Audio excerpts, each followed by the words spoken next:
went to this community meeting with the Join organization. Panthers are here. Panthers are here. For uptown. Okay. We come here with our hearts open. You cats to supervise us, where we can be of help to you.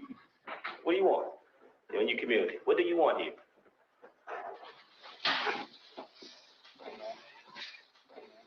Are you afraid of paying? You want to take berets off, man, or what? There were a lot of suspicions about the Black Panthers that they were gun-carrying terrorists. It was a scenario that I had never been in before. I see some guys with Confederate flag patches. I was a little concerned. The thing we got to deal with is concept of poverty, man. We got to be reached color things. See, the building's not fit for dogs to live in, but humans having to pay $144 a month for the thing. They sell the building to new ownership. What we need is understanding among the people, coalition between the people to stick together and take them owners and put them over here in the lake somewhere. Right on. Once you realize, man, that your house is funky with rats and roaches, same way a black dude's house is, once you realize that your brother's been brutalized by the cops, the same way the west side and south side is, once you realize that you are paying taxes for the cops to whoop your ass, you're paying them, and you're paying them to kill you, and deal from there. The same thing's happening on the south Bob side. Lee turned out to be quite an organizer. And he says, yeah, my name is Bobby Lee, but my real name is Robert E. Lee. And we all laughed. He said, you got to be kidding me. Who's here that want to see this thing move? Yeah, man. Right on. Well, the first thing we talk about now is how we're going to organize. Where are we going to organize? And, we're all going to get run out of here eventually. That was a good meeting. It was. It got everybody riled up. Welcome to another episode of RBN Live Tuesdays. I'm one of your hosts here with the gang. I'm CJ. What's up, JB? What's up, Nick? What's up, Ron? What's poppin'? We got the boys here at the Boys Club today. My man Rome, my man CJ, JB. I saw JB. He had a great interview with Matthew Ho yesterday, and then you had someone you guys speaking about the shooting today on your channel as well, guys. If you guys ain't subscribed to JB channel, what are you doing? But for a lot of good content on there. What's up, JB? Hey, brother, how you doing? It's good to see everybody here. It's good to see my brother CJ, my brother Rome, and my brother Chocolate Thunder, aka Nick. It's good to see you as always. I was talking to one of the activists on the ground in Akron, Ohio, about the shooting of Jalen Walker, and I think we're going to be touching on that. We might touch on that a little bit today, but it's suffice to say, my guest has been saying all the same things that we've been saying here on RBN, and then some. And then I also proceeded to show him 10 demands as well for justice, and they also on their site also have a list of demands too. So I can't wait to see when that comes out. So we're going to compare and contrast, and so it's good stuff. Yeah, it was good because you actually talked to someone who was on the ground, right? Because I heard a large percentage of it. It was good. So make sure you guys check out that one. What was the name of the guy again, JB? I just called him K. Okay, all right. We'll keep it on the low. We keep on. Because police retaliate. Police retaliate, guys. He out there rebuking the main narrative that the police is giving out right now. That's what I heard on JB's show. That's why it was really good report. I'm gonna share this and I'm gonna introduce Ron with this because we got our event coming up, and once again, bitch out to Ron, man. He killing the game with Tour for the Poor. We're doing our diaper giveaway, right? So Ron, how y'all doing this afternoon? Yeah, man, it's a couple more days. I can't believe this shit is actually going down. I'm happy to get it over with because it's a big ass chore. But I'm going to be more than happy to help some people out there in need and whatnot. And reach the families that really that need the help these days. We know we can't get our hands on formula. I have tried everywhere. That was going to be the whole thing, and then I said, "Fuck it, we're just going to go with diapers for Kansas." If I could have got my hand on some formula, that would have been awesome. But we got to move with what we got, and shit. As long as these wheels on this motherfucker, we're gonna keep rolling, you know. But a couple more days on the 10th, I'm gonna be down there the 9th. So I'll be down there a day before the actual event, just walking around talking shit. If y'all want to meet up with me on the ground, I'm gonna be outside all day until like 12 o'clock, until I get the whole feel of the neighborhood. Do a little gas giveaway, let people know what's going down. It's gonna be in Kansas City in a couple of days on the 10th. Me and Nick is gonna be out there on the ground in the flesh, and it's the perfect time for us to get this movement started and whatnot, and connect with some people in our neighborhoods that want to do the same things but just don't have the right connections. Yeah, man, I'm excited. I told you guys I miss being on the ground talking to people, man. And I actually want to start my own mutual aid organization, man. That's something I definitely want to do. Maybe just like even just expand tour for the poor. Like maybe just have like KC like division. Like this kind of stuff that I want to do. Like I even think about, because KC tenants have their citywide city union, tenant union, and they just go door to door and they recruit over 1,000 people already to their city. That's bad. And I'm like, bro, I'm just want to go talk to people and like, bro, what your rent looking like, bro? Let's join the tenant union. What's going on in your life, bro? Let's form mutual aid societies. I think that's going to be the main focus of RB. We're not going to be able to vote blue no matter who. I want to do mutual society. I'm doing the best we can. I'm doing the best I can. Rome is killing it. Rome gonna help me out, get started on here. And I advocate before we get started, because I know we have fun, we laugh, we yell. Me and CJ was screaming these motherfuckers yesterday. So it's like we want to make sure we channel the anger too. So I want to start out by encouraging you guys. Just do whatever you can. Like even if it's not that you don't think it's that much. I don't want to depower people. Like even if it's something small, like cooking you baking some cookies and you send to some protesters, that's feeding them, man. That's giving the energy to the movement so we can continue. So even if I actually found a couple of people down here in Michigan. They do like vegan plates and whatnot. I pay them like $75 for gas fare to drive around town and pass the shit out. You know, there's a lot of people. There's a lot of ways, but the main thing that we want to be able to do is come with the things in our hands already before we ask you for anything. So this is the exact opposite of what a politician would be doing. We don't ask you for power and for a promise that we can't keep. We're going to come to you with the goods that you need already. And then, like, look, we can be a direct plug for this, or we can do this every month or so. You know what I'm saying? I can come out and you can collect it from me every month or so, or you can join the organization and get it yourself and help other people get it. So it's gonna be big, man. Like this is one of the main things. Like I always focus on was making sure that I got anything for opening up my mouth, open up my hands for opening up my mouth, and it's gonna be beautiful seeing. Hopefully, shit. If Kansas anything like Boston, then shit, I might be opening up a tent clinic down there too. Shit. Yeah, really I had some people hit me up like, man, what's going on with the event? I'm like, shit, we're gonna connect a lot of people. Like I had some people from the KC Green Party reach out to me. I had some people that associate with KC tenants. They're not leadership, but they associate with them. So I'm gonna see what I can put together the next few days. So if you're in the area, just hit me up. And I'm gonna see what we're gonna do with this barbecue. I got a few options with the barbecue, but anyway, I'm gonna pass it back to CJ. I just want to get started with that call to action. Call to action, guys. Let's do stuff in our community if we can. If you can, do what you can. Go ahead, CJ. Absolutely. Let's just do a quick like check before we get started. Last time I checked, we had 110 likes. Damn. But we got 170 people watching. So can we push that to 150? Let's get some more people in the chats. Also, if you want to get notifications for stuff like this, make sure you subscribe to our Substack. Make sure you do that. You get notifications directly from us, emails. You also be on our email list. And don't forget, we're still doing the fundraiser. Oh, actually, that's the old number, so let me take that down. At the bottom, you can see. So I'm going to give you the updated numbers because somebody sent another 100 yesterday. So I'll get my phone. I'll get those numbers up before the stream is over, and we can get an update towards the $10,000 goal. So we already did a chat check, so we can skip that. Let me just show you what the topics are today, so everybody knows what we're going to be sort of talking about. But you know how RBN does it.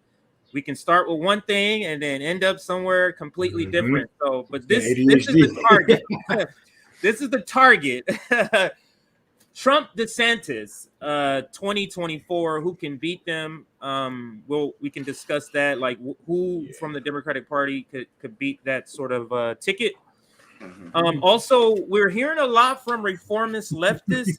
Reformist leftists are turning on Biden and the Dems over the Roe v. Wade being overturned. But how long? Yeah, I hear you, Rome. But how long is that gonna last? Like, how long is them turning on the Biden administration gonna last? We'll discuss that, and then we keep hearing the story of airlines canceling flights, but there's a story behind that, and it has to lead to corruption, the duopoly, and all the regular sort of ruling class issues.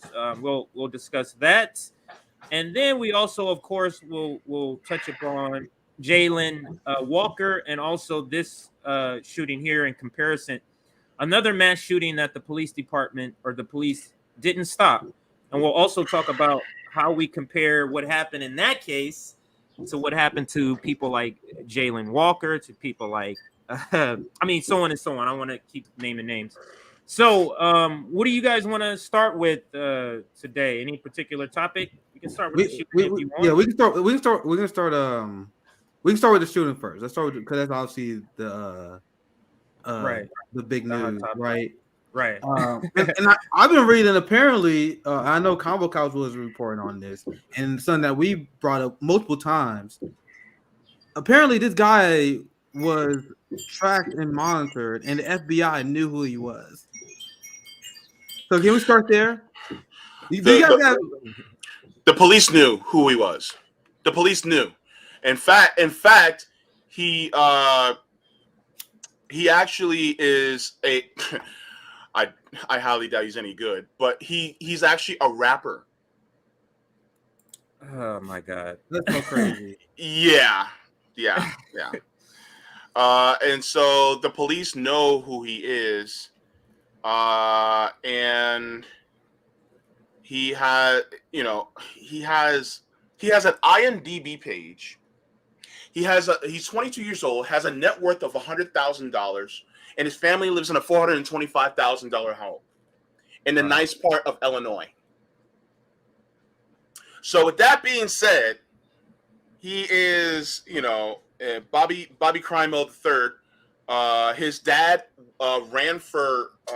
His dad owns 2 businesses, and his dad ran for mayor. And he calls himself Awake the Rapper. And he has a Spotify, by the way. So that just gives you a synopsis of who the shooter was in Highland Park. And Highland Park is supposed to be a pretty nice area. And I'm not sure if how many people have seen the video of when the shooting started happening, but I ain't see one person who was rich in melanin in that crowd.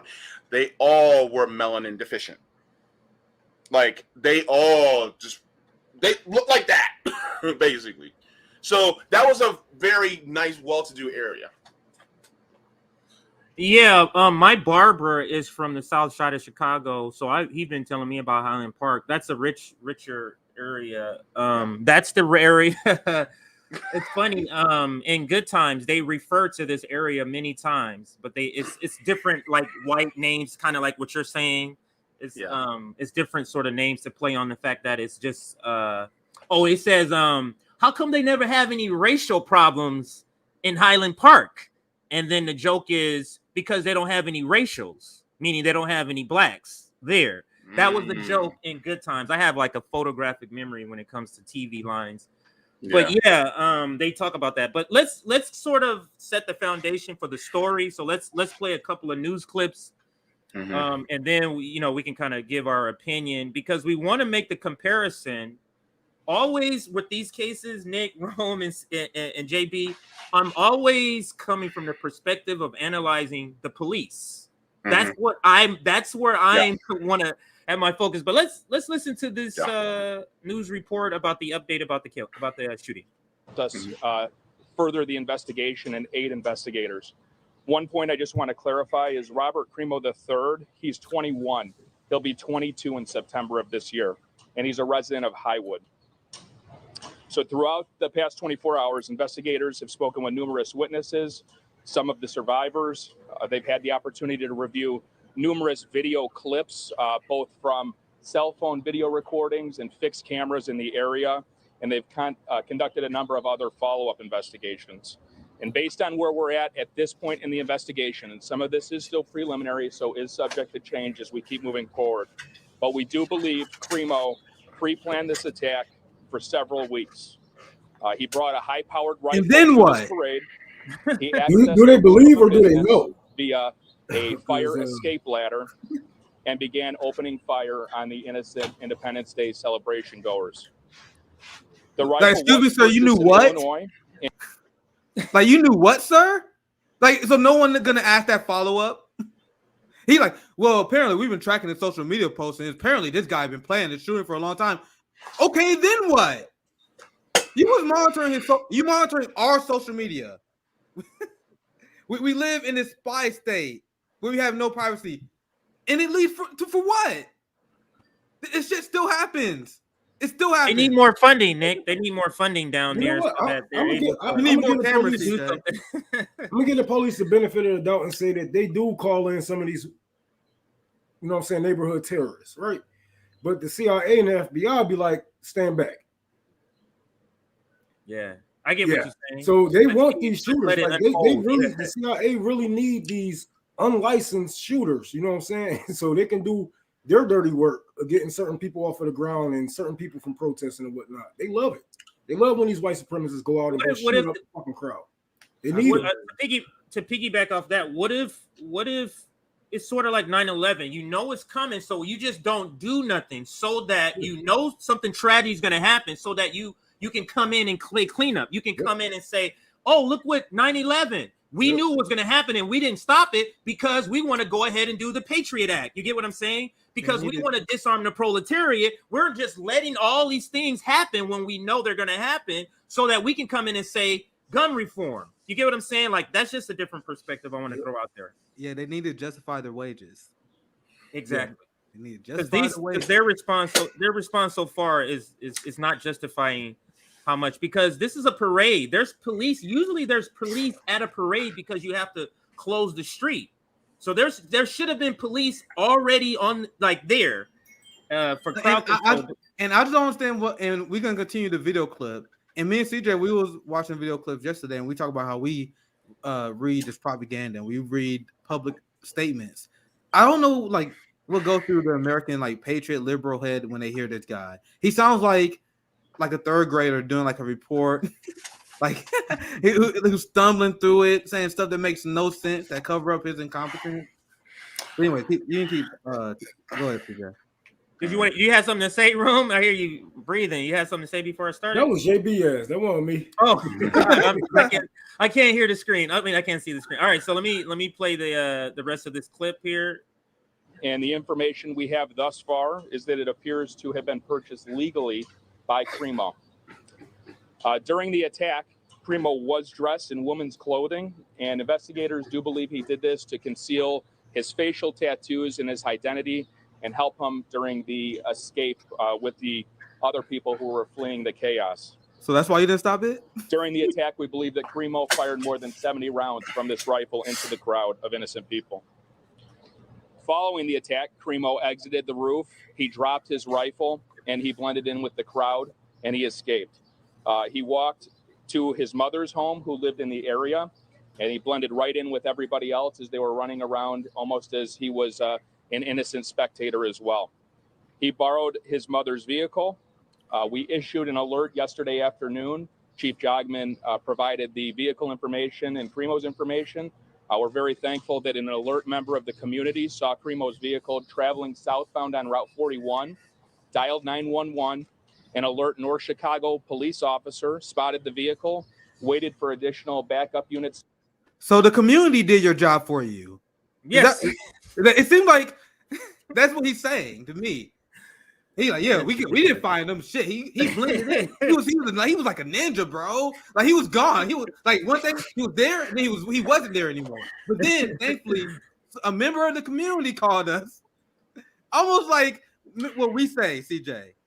It's like the community can do this better than they can, right? Anyway, go ahead. Right. A bunch of Paul Blarts. But okay, so there is a little bit of information that's still missing, even in that story. So let's play one more news clipping here, just to make sure we have all the information, and then we'll introduce what's happening in the Jalen Walker incident and kind of compare what's happening in the two cases.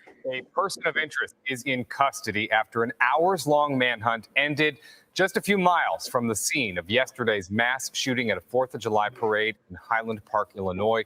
6 people were killed, dozens more injured in the nation's latest shooting tragedy. Jessica Formoso is live in the newsroom with the latest details. Jess. Good afternoon, Chris. Any minute now, we will be getting an update from Highland Park Police. But this is what we know about Robert Crimo III. Police are still calling him a person of interest, but they believe he was responsible for yesterday's mass shooting. According to officials, the weapon used was legally obtained. Now, the 22-year-old was taken into custody soon after police publicly identified him. Highland Park Police say Crimo was an aspiring rapper who went by the name Awake the Rapper. He posted dozens of violent videos and social media. In one animated video, since taken down by YouTube, he raps about armies walking in darkness. The animation shows a man pointing a rifle, a body on the ground, and another figure with hands up in the distance. According to the police chief, the gunman opened fire a little after 10 a.m. No, they was tracking all of this. They knew this. And they still let this man buy a fucking used weapon. a high-powered rifle. I'm just trying to say, like, this is why it's all propaganda to me, because they knew about this, man. They knew about his whole fucking record, man. The FBI, CIA, if they watching us, they watching, you know what I'm saying, young motherfuckers like that who can just bounce off a wall anytime. Like, let's be real, man. They let him legally purchase a firearm knowing that he's not mentally stable. Like, what the fuck? Are they saying he has a mental issue? I didn't hear that. No, you know he's not mentally stable. He went out and just shot a fucking crowd up. They knew from his track record. And they still let him, they didn't put nobody, they didn't have no background checks to stop this man from buying a fucking weapon and going out and spray his rifle. And now it comes back to the propaganda that the MSNBC and mainstream media is telling us that we need to give up our fucking weapons and all this would be okay if we just give up our guns. This is all, it all helps the fucking system at the end of the day. And I really feel like it's just to scare the fuck out of you guys to disarm the proletariat. I really do. Yeah, and guys, as we see, they was monitoring him. They knew his information. They knew everything about him, but it didn't stop the shooting. So why do you think they're doing it? You think they're doing this because they give a fuck about saving and protecting you? No, they literally. There was a report that we broke down like weeks ago. The LAPD kept logs and they were stalking Black Lives Matter protesters and George Floyd protesters that they arrested. So when they are doing these surveillance tactics, they're not doing it under the guise of safety and security of the people. They are doing it so they can monitor workers, people that they monitor people who are unionizing, who are anti-war activists, who are like the indigenous people who are protesting Line 3, who were stalked and monitored by the police. That's the function of these spying and this insane surveillance state that we live in now. It's not to prevent these crimes, not to prevent white supremacy, and not to save the people. That's just the line they feed you. I mean, come on, man. They came after me for my guns. I never, you know what I'm saying? Like, come on, bro. I never went out and mass shot no fucking body, no crowd. no group of people that came after me. It took me fucking months to get my damn guns back. But somehow they don't, like, some is fishy here, man, because they can come to my job, they can come to my home, my auntie home, houses that burnt down that I don't even live in anymore. They can find me all through the road. But you're part of the working class, Rome. You're part of the working class. It's different rules for you. You're part of the working class. This guy here is not part of the working class. And he's going to use this he's going to use this tool to help their agenda, to help their propaganda. Exactly. They're fine with these people like Kyle Rittenhouse too. It's the same sort. They're fine. It's like they see themselves as a young kid. Hey, that's what they saw Kyle as. Let's finish this, and then we'll get back to the discussion. To shoot at the crowd. 6 people were killed and at least 30 others were wounded. Among the dead, Nicolas Toledo, who was in his... This is literally this is all they do. They don't do nothing. They just stand around after the fact and come around and look around and say, hey, move out of the way, get back there. Like, what do they do? Like, all this money we're giving them does what? The police told like, don't worry, guys, we got it under control. Everyone already died. Don't worry, guys, we got it. Like, we got it. You here now? You walking around with military style guns after it happened? What, like, the guy is gone. Like, what does that do? That's what they're doing, though. It's ridiculous. Was visiting his family in Illinois from Mexico. According to his granddaughter, he died at the scene. Also killed was Jackie Sondheim, a lifelong congregant and beloved staff member at nearby North Shore Congregation, Israel. Meanwhile, Cremo's uncle is speaking out, saying he was a quiet man who liked to make music. He was like a YouTube rapper. That I know, but I never even previewed his videos at all. My granddaughter said to me when she was leaving, she's like, Papa, don't want the bag. CJ, and this is actually only 14 seconds. Let me play for only 14 seconds. Let it finish. Okay. Only 14 seconds. I just saw that. I wonder if you were gonna say the same thing that I was gonna comment on. Yeah, probably. She's 2 years old. I don't recognize our country anymore.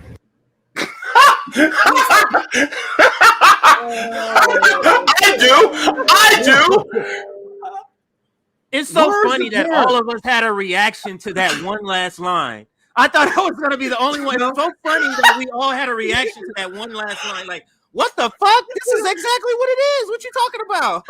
Wait, lady, you are old enough to be my mama. Where have you been? Oh, I know where she's been. Oh my God, we live in a nation full of people with brain damage who don't remember literally 2 years ago, let alone whoever edited that video did that. They knew what they was doing. They put that young lady when Rodney King was beat. But what were you gonna say earlier, Nick? Before the 14 seconds. Let's see we was on. Let's see we on the same page here, because you guys see how they led. They led with that. You had a mass shooter from bourgeoisie America, right? Make a lot of money. I think he's white, right? I don't want to assume, but white bourgeoisie America. And then you see how they lead with the story. He was a quiet man. Who could have seen this? We never could have seen this come. He was so quiet. He made music. He was a good boy.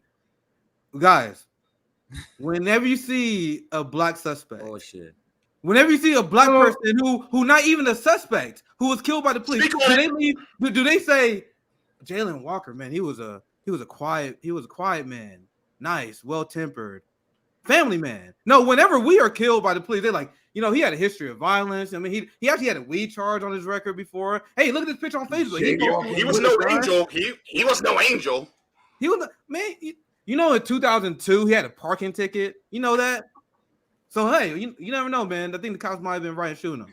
Meanwhile, they have a white mass shooter who's a psychopath, and they're like, man, back in the day, man, he was such a good boy. We could never see this coming.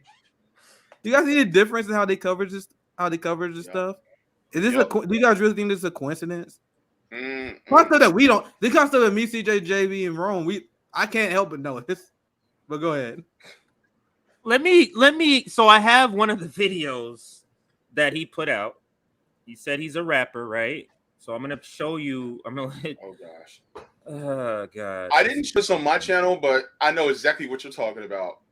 Well, Yeah. I mean, I don't know if this is considered a song because it sounds like he's talking, but let's just listen and look at the graphics of what the graphics show. Like a sleep. I am breaking through no matter what, like a sleepwalker, unable to stop and think. My actions will be valiant. Shut your bitch. Is unnecessary. I know what I have to do. I know what's in it, not only for me, but for everyone else. Where am I going? I don't know. I don't care. There is no past or future. That's his stuff? It is more abstract than I could ever imagine. I can feel the atmosphere pushing me in. It's unstoppable. Like a wave pulling me under. I can't breathe without it. I can't see or hear what I don't want. I need to leave now. I need to just do it. It is my destiny. Everything has led up to this. Nothing can stop me, not even myself. Is there such thing as free will? Or has this been planned out? Like a cosmic recipe. It is what I've been waiting for in the back of my head. Ready Dude, this to be is killing awakened. me. It's what I was This is killing me. Like a sleepwalker. Walking This steady nigga with my corny as head hell. held high. Like There's a 10 seconds left. walking blindly into the night.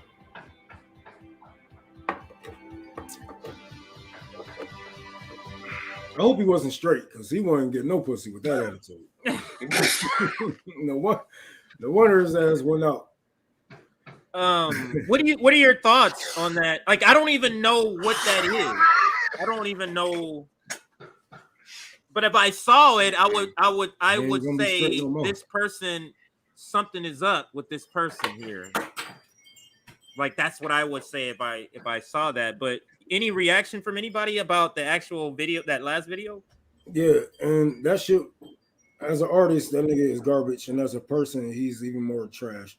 And it's so funny how we can put out the littlest shit. You know what I'm saying? Like, this nigga put out basically that was basically, you know what I'm saying, his manifesto. He put out his manifesto and he went out and murdered some people. You seen that he had bought some weapons after he dropped his manifesto. There is a fucking pattern going on here, right? All right, so they choose to ignore the signs or just let the shit happen. I feel like this is why I'm kind of worried about guys. They got a real powerful hand in controlling what's going on. Like, if you're not stopping it, then what are you doing? You're controlling it. We'll see. Hopefully okay, but I don't know, man. That video was trash.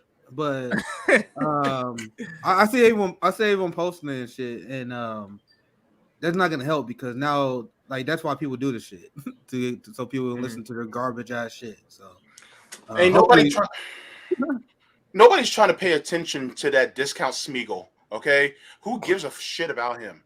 Like, I'm sitting here like, why? Like, dude, he pretty much had a decent life, right?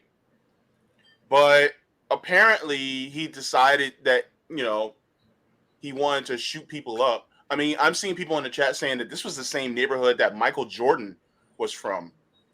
A really nice neighborhood. And, you know, do you know how many of us would give to live in well, not necessarily give, but you know how many of us would love to live in a neighborhood like what he lived in? And yet, you know, you have people like this who do things like this. It's just my lifestyle. My parents are rich, and that's the argument I was making against Destiny. Remember our debate with Destiny when he was like, "Well, don't you think most Americans are living a great, comfortable life?" I'm like, motherfucker, there are people in suburbia making $100,000 a year who are killing themselves, who are doing mass shootings. What kind of society do you think this is, Destiny? Like, you playing video games on Twitch and shit, you disconnected. Like, this society is barbaric, and this society drives people crazy. And they're not even to let him off, because I don't think we should let these people off. But we don't even have to go to the mass shooter extremes. Look at the mental health like crisis that's going through in this country right now. Look at the amount of people that are unhappy. And this was the argument that I was making against Destiny. This is what Chris Hedges writes about, the culture of despair in America. And this is what leads to these mass shootings. And everyone, especially in the two-party duopoly, who both sides are patriots, they want to blame the other side. Oh, this guy was a Trump supporter. Oh my God, no, this dude was a liberal. Like, that is the least relevant thing to talk about. All y'all niggas the same. They always do that. The first thing they did when this shooting started, hey, this dude, you know, this dude was a Trump supporter. Who gives a fuck? Who gives a fuck? They do that so they can deflect away from the criticism of our society. Like, you guys got crazy motherfuckers. They got crazy motherfuckers. Both sides got crazy motherfuckers. Both sides are literally creating war criminals. Both sides are literally supportive of the police state. So don't be like, oh, this is a Trump supporter. Oh, this is liberal. That means nothing. This is our society. And you guys are trying to deflect from that. What it says about them? They've been voting Democrat 20-something years, been getting all these people killed. And they try to say something about some damn Trump supporters. Like, bro, your shit weighing way heavier than any Trump supporter. Like, you have got many generations of people killed. Yeah. That's the dialogue. I'll pass right to you, JB. But that's the dialogue that dominates, and it's super annoying. I saw it on Twitter when I first logged on. Is he a Trump supporter or is he a liberal? I saw Antifa trending. Conservatives like, no, he's secret Antifa. We live in a deeply unserious society, and it's so frustrating. Leftists, Marxists, anti-capitalists, we are the only serious people in politics. Do you guys understand? Like, when I'm seeing these people playing this, oh, this is why the red team is good because we're not creating mass shooters. Blue team people like, oh, this is why Trump people are bad. It is literally the dumbest shit. But sorry, JB and CJ, I'll let you chime in. I had to add that last part. Go ahead, JB. Yeah, I wanted to share this really quick if I can.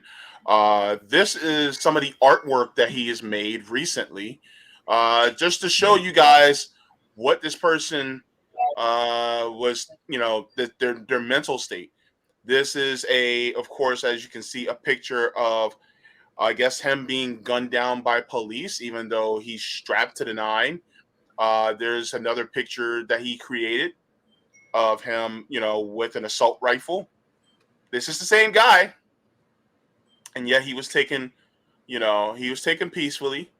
And my thing is that, you know, am I advocating for this guy to be shot down like they did Jayland Walker? No, I'm advocating for Jayland Walker to be treated like this dude, like Pencil Dick here. That's what I'm advocating for him to be treated, you know, with the same deference and the same respect as this guy was. Because the thing is that Jayland Walker, basically all he did was run. This guy literally shot and killed, you know, a bunch of people. You know, it's murdered 7 because it just came out one more person died, so he killed 7, and over 30 other people got shot. And who knows if the death toll will go up. Yeah. So they, you know, they'll give this guy deference, but at the same time, Jayland Walker, who was unarmed and ran away, who didn't have anything on his hand. And by the way, people who are talking about, oh, he had a gun.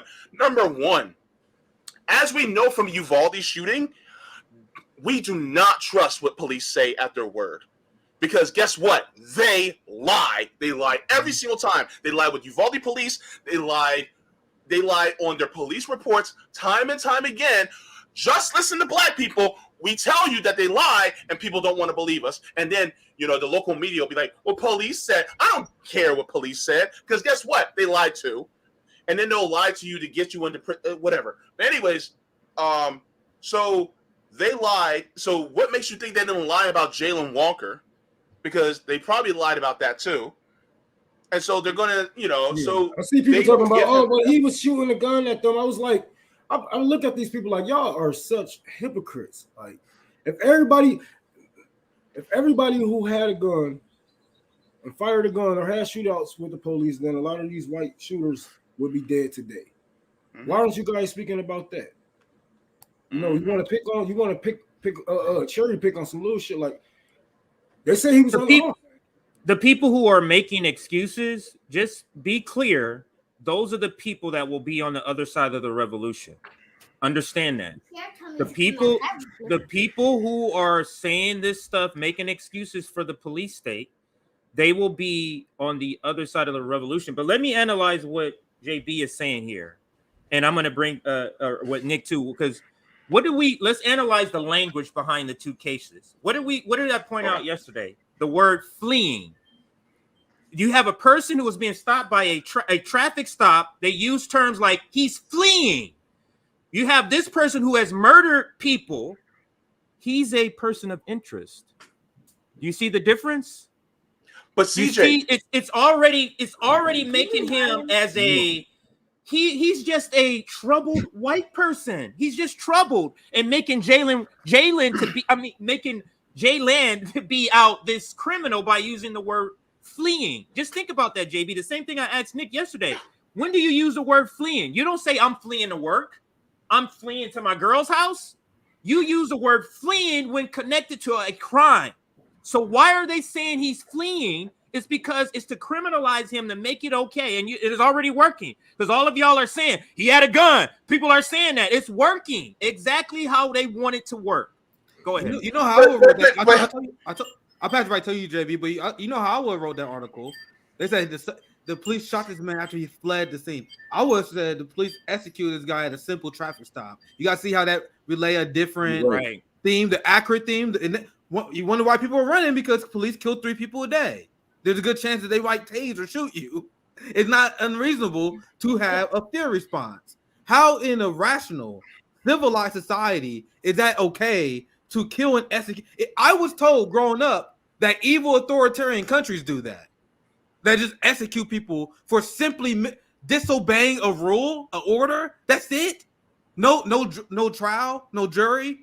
That's it. The cop, the guy who had no high school diploma. You know they lessen the rules, so people who don't have high school diplomas now can become. So the average guy can just be judge, jury, and executioner right there. That's your civilized liberal society.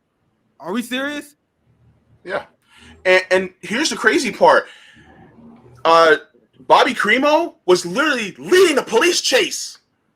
So if you want to talk about, oh, well, he was fleeing from police. So was Bobby Crimo. Guess what? One decided to kill and shoot into a crowd of a bunch of white people, and then they detained him safely, while another one was being stopped by a traffic stop, and he was unarmed. And when they shot him, because I saw the video, I watched the video multiple times from different angles. By the time he fell to the ground, they kept shooting. They didn't stop shooting. That was a firing squad. That was an execution. That's exactly what that was. It was not an officer-involved shooting. It was an execution. It was a firing squad. 90 rounds, 60 bullets went into him. 90.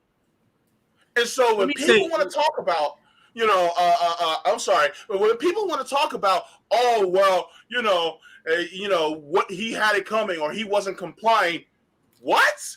Get that bullshit out of here. Let me say this, because it needs to be said, and I'm going to say it before Rome says it, because I'm going to say it in a little bit nicer way here, okay? Okay. It is completely unreasonable to have the expectation that Black people are supposed to sit around and allow this shit to happen and not do anything. It is completely unreasonable for you to have that expectation. That is unreasonable. You're killing us for no reason or not a good enough reason. I can't even imagine. Unless the person has a gun and bullets are already being fired at you, okay, shoot him. Anything outside of that, you have chosen a job where your life is at risk. You picked that job. Nobody told you to pick this job. If you're afraid of dying, then pick a different job. But your job is to put your life on the line every single day that you work. That's your job.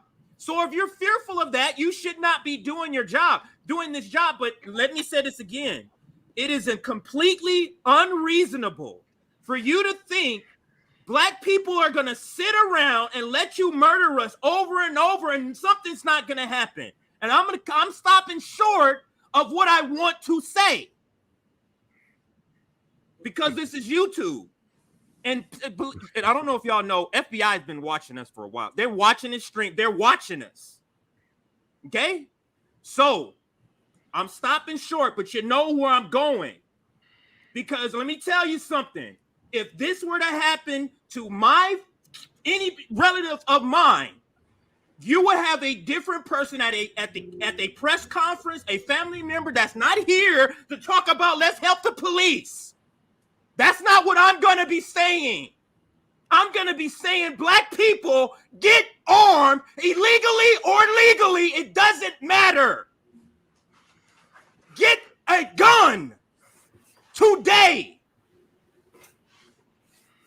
And it doesn't matter if they have a badge or not. If somebody is threatening your life, you take them out. Period. That's as polite as I can put it, YouTube. That's as polite as I can put this. There's no way this would happen to any. No way.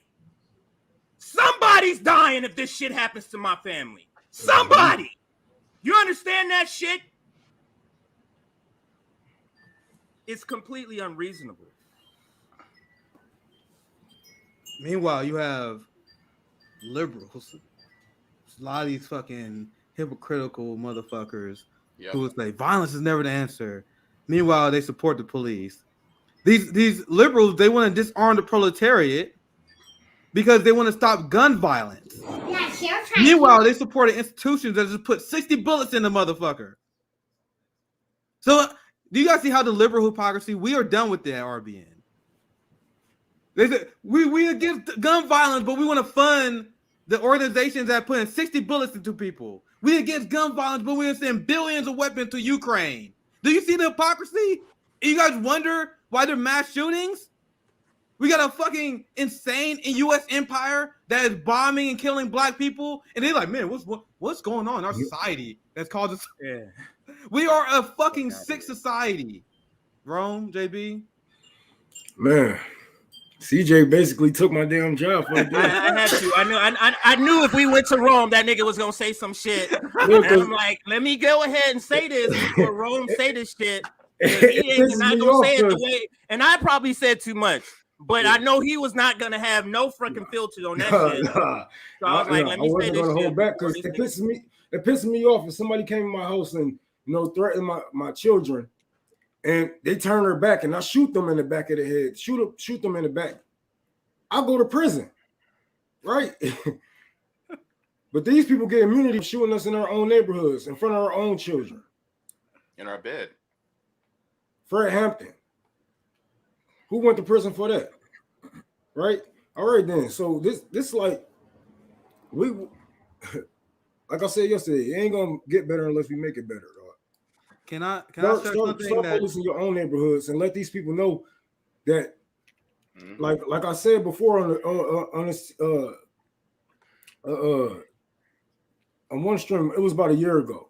I said, when you see the police surrounding these houses, we need to surround the police with our weaponry and let them know if anybody come out that motherfucker in the body bag, everybody gonna leave this bitch in the body bag. Because it's our life or theirs, and they can't just come in our neighborhoods like they run this motherfucker. They don't live here, they don't pay any taxes.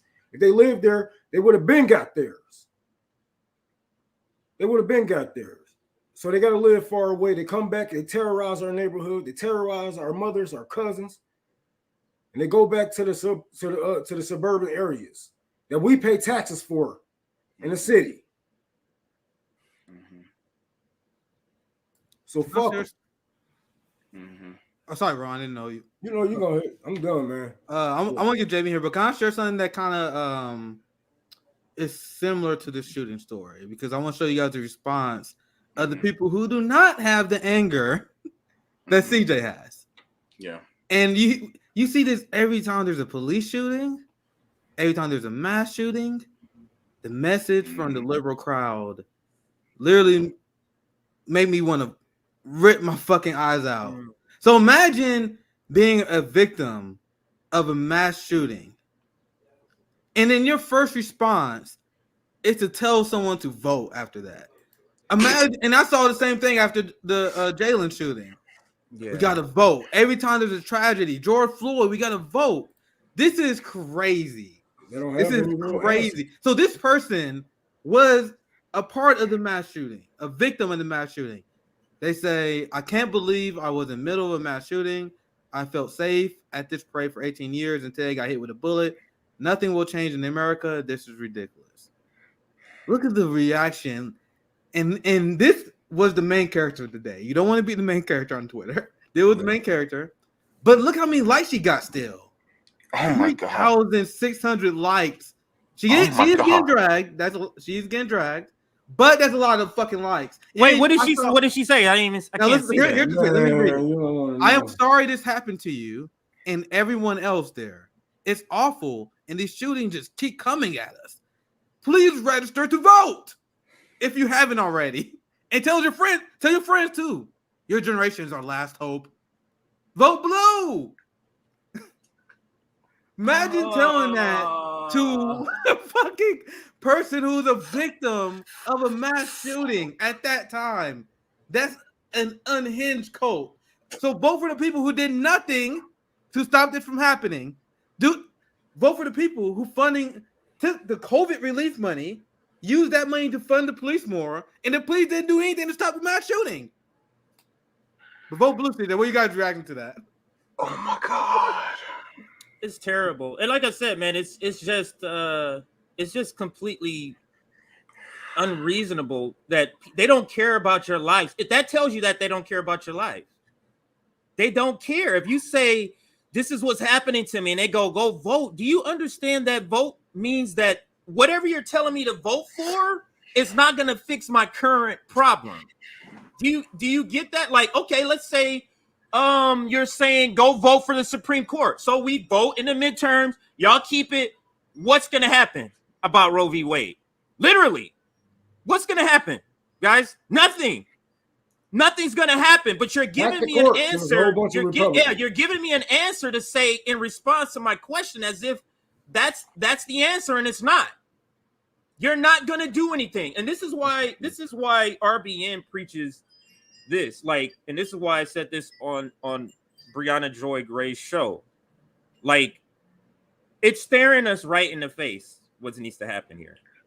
But we keep rationalizing it away because there's people who's part of this movement who's not ready to get in the streets and take it there.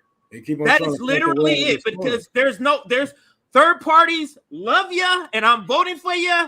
You're not doing it. You're not doing enough. The duopoly is a joke. We have no way of redressing our grievances. They're killing us and they're not going to stop, and they're killing the planet. And we think we're going to vote this? It's unserious to me. Like you were saying, if you're telling me to vote, you are unserious. If we're talking about climate change and then you say vote for Democrats, you're unserious to me. You're unserious. What are you talking about? The Democrats that don't care about climate change? You're talking about the guy who issued more permits, drilling permits. Is that you? That person? Like, it's so unserious. It almost make me want to, like, I don't even want to even talk about this shit no more. I'm going to do a Talib Kweli and not even pay attention to politics and do my own shit. Like, like this, I'm not even following this shit no more. I'm like disconnecting from all of this. I'm not even going to know who the president is. What's the difference, Rome? You tell me, what's the difference? It don't matter who's in office. What have been different in each of y'all lives between Obama, between Trump, between my fucking life hasn't gotten better, or it's the same. It is the same. It doesn't matter what president is in there. So you telling me to vote doesn't do anything. I got an analogy for you.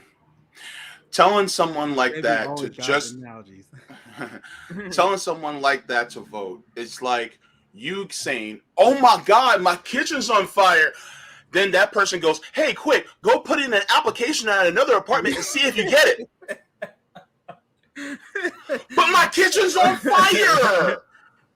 Oh, but just go and put in the application.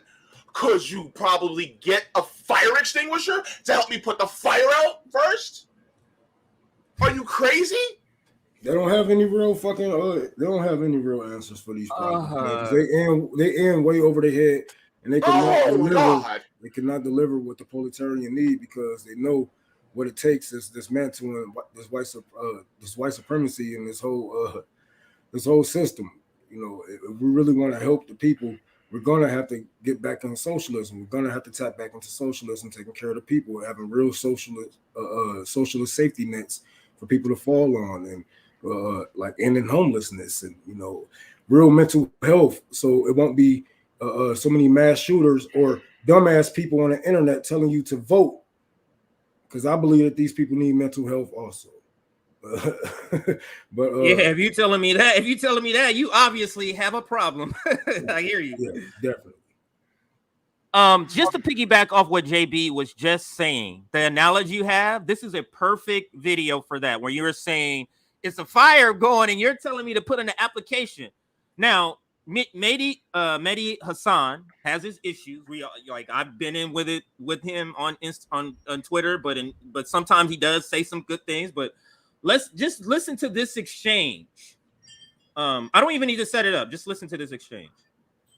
As we talked about, Mehdi, a slippery slope, because if we don't get out there and vote, and I say we being a Democrat, we're going to have a Republican president and a Republican Congress that will undo everything.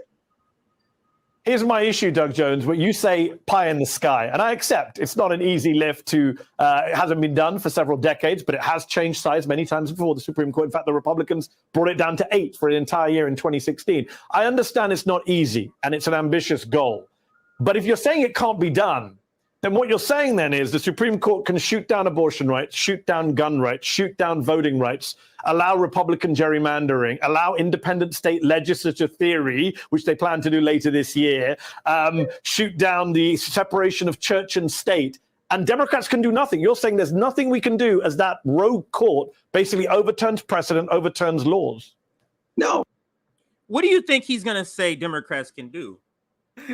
What list of things do you believe he's gonna say? Nick is already laughing, or somebody's y'all already laughing. What do you think? What list is he gonna have of the things that Democrats can do? Watch this. No, that's not what I'm saying at all, Maddie. You're misinterpreting. So what can be done? No, that's not what I said. I said Democrats can do a lot of things. They can get their butts out and vote. They can start electing people and get a majority in the United States Senate and start putting these things on the table. With respect, that doesn't change the Supreme Court. Let me finish, okay? Let me finish here. Democrats can't just wave a magic wand. We've got a 50-50 vote in the United States Senate. We've got only a 10 vote. We can't use magic. What are you talking about? We're not wizards. We can't wave a magic wand and get things changed. We've got 3 branches of government. The Constitution set that up, and we can't magically change all of that. And we've had 9 members of the Supreme Court for more than just decades. It's been for like a century or more now. And it generally worked. But it swings. And it swings because of the way that people vote and who they put into office. I think Democrats right now they're frustrated because they did not pay attention to the courts for so long, and now they did not pay attention to the courts for so long. What? Isn't that what they always tell us? Don't they always tell us? I don't need to go per labor. He just goes back and forth. He doesn't name not one other thing but voting. In that whole interview, what else can you? Nothing. It's just voting. Go ahead. And I must say, what he said is not even true. You guys see what he said? He said the Democrats lost their sight on the court. That's not true. Chuck Schumer passed and negotiated a deal with Mitch McConnell and fast-tracked Trump federal judge appointments. So when he said, "Oh, Democrats, oh man, we just completely forgot about this branch of government," does that sound true? He just straight up lying to you on national television. The Democrats literally voted and helped Republicans fast-track their judge appointments. When you had Obama, we had Democrats in charge. You had Mitch McConnell and the Republicans. They blocked all the judges. But when Republicans in charge, Chuck Schumer was like, "Man, come on, let's go on vacation. I ain't doing none of that shit." Yeah, that motherfucker crazy. He's anti-abortion. Good, it's whatever. I'm trying to go to my beach house, motherfucker. I ain't trying to. We're gonna do that gridlock. Fuck that shit. No gridlock here. One more thing I want to say on the interview. One more thing I want to say on the interview because I thought it was funny. He was like, remember the Kamala interview on CNN when they was like, Kamala, do something. She's like, do what now? Do what now? Do what now? So then he was like, are Democrats, are they gonna do anything? He's like, we think this, we're not Harry Potter. You think we can just do magic? You think we just change? That's like, these people have no plan. That's what that's for. They're like, what do you expect we can do? Of course we're gonna sit back and let the Republican fascists take over. Of course. What do you expect us to use? Do our power? And JB, I'll pass it right back. Sorry, go ahead, JB. No. They are magic because they managed to make $4 trillion pop out of thin air in 2020. Exactly. Remember that? They said, bibbity bobbity boom, boom. $4 trillion. All to you rich folks that are in the markets. There you go. Happy birthday, Merry Christmas, and Hanukkah. Go ahead. Because guess what? That's exactly what they did. And guess what? But now, when we're asking for stuff for us, and it's like, oh, we don't have the power to do it. I'm sorry. And then here's what they do. They take the magic wand and snap it in half. Go, what magic wand? We don't have a magic wand. What are you talking about? And then next thing you know, then the Republicans get exactly what they want. And I tell this to people every single time, and people just don't want to believe me. But the evidence is all there. The receipts is right in front of your face. Guess what? The Democrats are the employees of the Republican Party. And the Republican Party are the employees of the oligarchs. Guess what? They are literally doing this so that when Republicans get in power, then they can lock it in. Just like, and I gave this example. Remember when Bush did the tax cuts? Who locked it in as permanent? Sing it with me, kids. Obama. Okay, very good. Now, who locked in the Trump tax cuts? Obama. Joe Biden. Every single time there has been a Republican in office, they rack it up. Like the Democrats always rack it up. And then when there's that last 8 ball to go in that corner pocket, guess what? The Democrats come in, put it in for them. Every single time they lock it in. They are working in tandem with each other. And it is bipartisanship against you every single time. Of course. I mean, what do people think they mean when they mean left wing, right wing? They still have to fly together. It's still the same bird. You think they about to fight enough to knock themselves out of the air? Hell no. We have one party with two factions in this country. I want you guys to realize that. One direction of the U.S. empire, one direction policy-wise. It is two factions fighting for control. Who get the most accolades? Who's going to be able to do That's what it is. But CJ, I see the video you put. That's going to be interesting. I'll pass it to you, CJ. Let's get to that. Did I have a video up? I didn't know I was switching it. I'm sorry, guys. Yeah, I thought I took it off. My bad, everybody. Oh, my bad. I thought you were about to show this one because this is the Kamala video where she was like, "Do what now?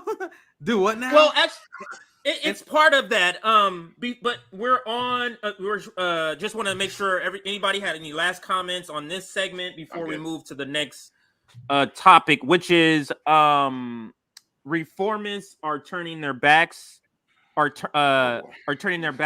Joe Biden and the Dems. But how long will that last? That's the next segment. So before we get to that, any last comments on this? Go ahead. Can I do a shorter segment before that? Because I think that's going to be a long discussion. This one shouldn't be that long. This one shouldn't be that long of a story. But I kind of want to shortly introduce it. It shouldn't be too long of a segment. So there's been victories in Chile, Honduras, and Colombia. Yeah, leftists that are winning. Not as far left as we want, but we see rebukes to U.S. hegemony and full spectrum dominance. Like even in Colombia, guys, he's not perfect. We talk about this with Benjamin Norton on this show, but he opened the border with Nicolas Maduro in Venezuela.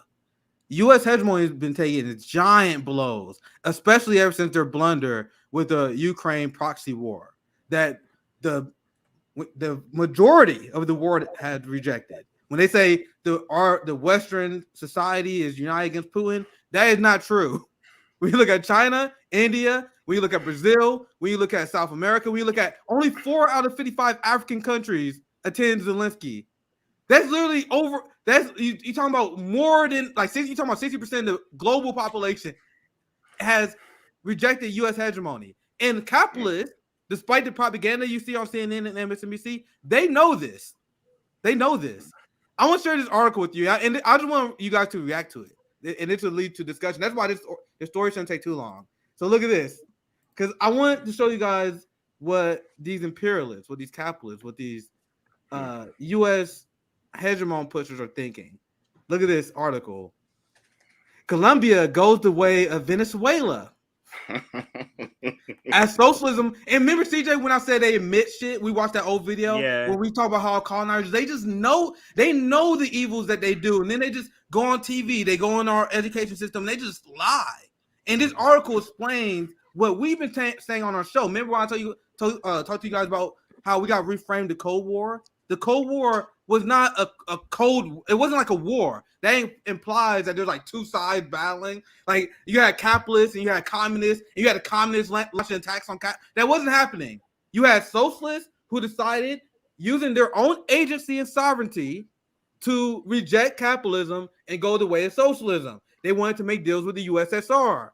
And then the United States was like, fuck you. Not in our backyard, not in our hemisphere. That's the Cold War. Some historians might add a little bit to that. But that's it in a nutshell. Mm-hmm. So anyway, let's read this article, and you watch this guy pretty much admit the ideology of the U.S. that we explain that they have all the time. Check this out. Only read probably the first few paragraphs here. Colombians elected former Marxist guerrilla Gustavo Petro as their next president, a close ally of Venezuelan socialist dictator Nicolas Maduro. Dictator. Pedro has pledged to confiscate and redistribute the country's wealth. Based. His win, along with recent wave of victories by far-left candidates across Latin America, highlights the need for the United States to re-engage with its neglected southern neighbors. Pause. Guys, what does that mean? Do you guys see why I want to show you guys an article now? Mm-hmm. When these capitalists say the United States needs to re-engage with southern neighbors, what are they saying? After what we know, they're about to go. They're about to go down there, and some kind of conflict is going to pop up, or something like that. Some reason to go down there to take this person out, and guerrillas, and. But let me just say this comment, because I'm keen on propagandist language. It is key that they always use the word socialist or communist with dictator. It's pairing. They paired that together so that people understand socialism and communism as dictatorship. That's always a pairing. You'll never see them say socialist president. They'll say socialist dictator. Mm-hmm. Just wanted to throw that in. Yeah, you had our state supported Ivan Duque, who was quite literally tied with drug cartels. And they was tied with our military that was executing any opposition, which is by all definitions fascism, when you oppress opposition. And then you had our United States that was allied with him. And then you had David Frum write an article once Gustavo Petro won. It was like, oh my God, Colombia has fallen to authoritarianism. Like, bro, the former government that you literally supported was executing people in the streets. You guys see the liberal-based order and moral stance of our nations? Let me continue the article. But like I said, this shouldn't be too long of discussion. I just want to show you guys this because they come out and write and prove our points all the time. All the time. This is them saying exactly what we say their ideology is. Highlights the need for the United States to re-engage with neglected southern neighbors. The U.S. just launched a coup in Bolivia. So they even lying at face value. Because let's not forget, the article is saying that we stopped doing this. We haven't stopped. 2 years ago, we was trying to throw a coup in there. We was trying to throw a coup over there. Coup Venezuela. So you see how they, even when telling the truth, they lying. Hey, Nick, let me just throw this in feel free to interrupt me anytime. This is the reason. So for the average person who's propagandized, don't understand what's going on with capitalism, they would say, well, why would America want to do that? If the country wants to be socialist, why would we want to stop them from being socialist? Like, that has nothing to do with us. We're going to be capitalist. Can you explain, Nick, why America refuses or doesn't want, it's not in our interest or not in capitalist interest to have countries from their perspective. You know, they don't want socialism to grow. They don't want communism to grow. Can you explain that to them? Great question, CJ. Guys, you know the capitalists said the quiet part out loud all the time. When you look at Lenin, how we talk about the highest form of imperialism and capitalism is they can't have any form of competition to capitalism. People can't see any alternative. That's what Mike Pompeo they just had this big neocon conference. Ben Norton, we just had him on the show like last week on Multipolarista. He covered this, where you had a bunch of capitalists. Mike Pompeo, they was like, yeah, China is a threat. We can't have another competing system. We can't have people, and they just talking about this like the way that we would talk about like a basketball game. Like right. You know how like how friends talk about like the NBA finals. They're like, yeah, man, it's not cool how like people cannot see an opposing system to capitalism succeed. Then they would start asking questions. That's why that we had Operation Condor. That's why we killed socialists in Latin America. That's why we launched the Cold War, because we cannot let workers, especially after the fight for union rights in the 40s and 50s, they definitely couldn't allow our working class to see successful socialist revolutions. Right. So you had to overthrow countries. And when you look into this article, look how they describe Venezuela. We tanked and we've been destroying Venezuela because of sanctions. So we launched economic warfare against socialist countries. We destroyed their country and their infrastructure with war, like we did Korea and the DPRK. Mm-hmm.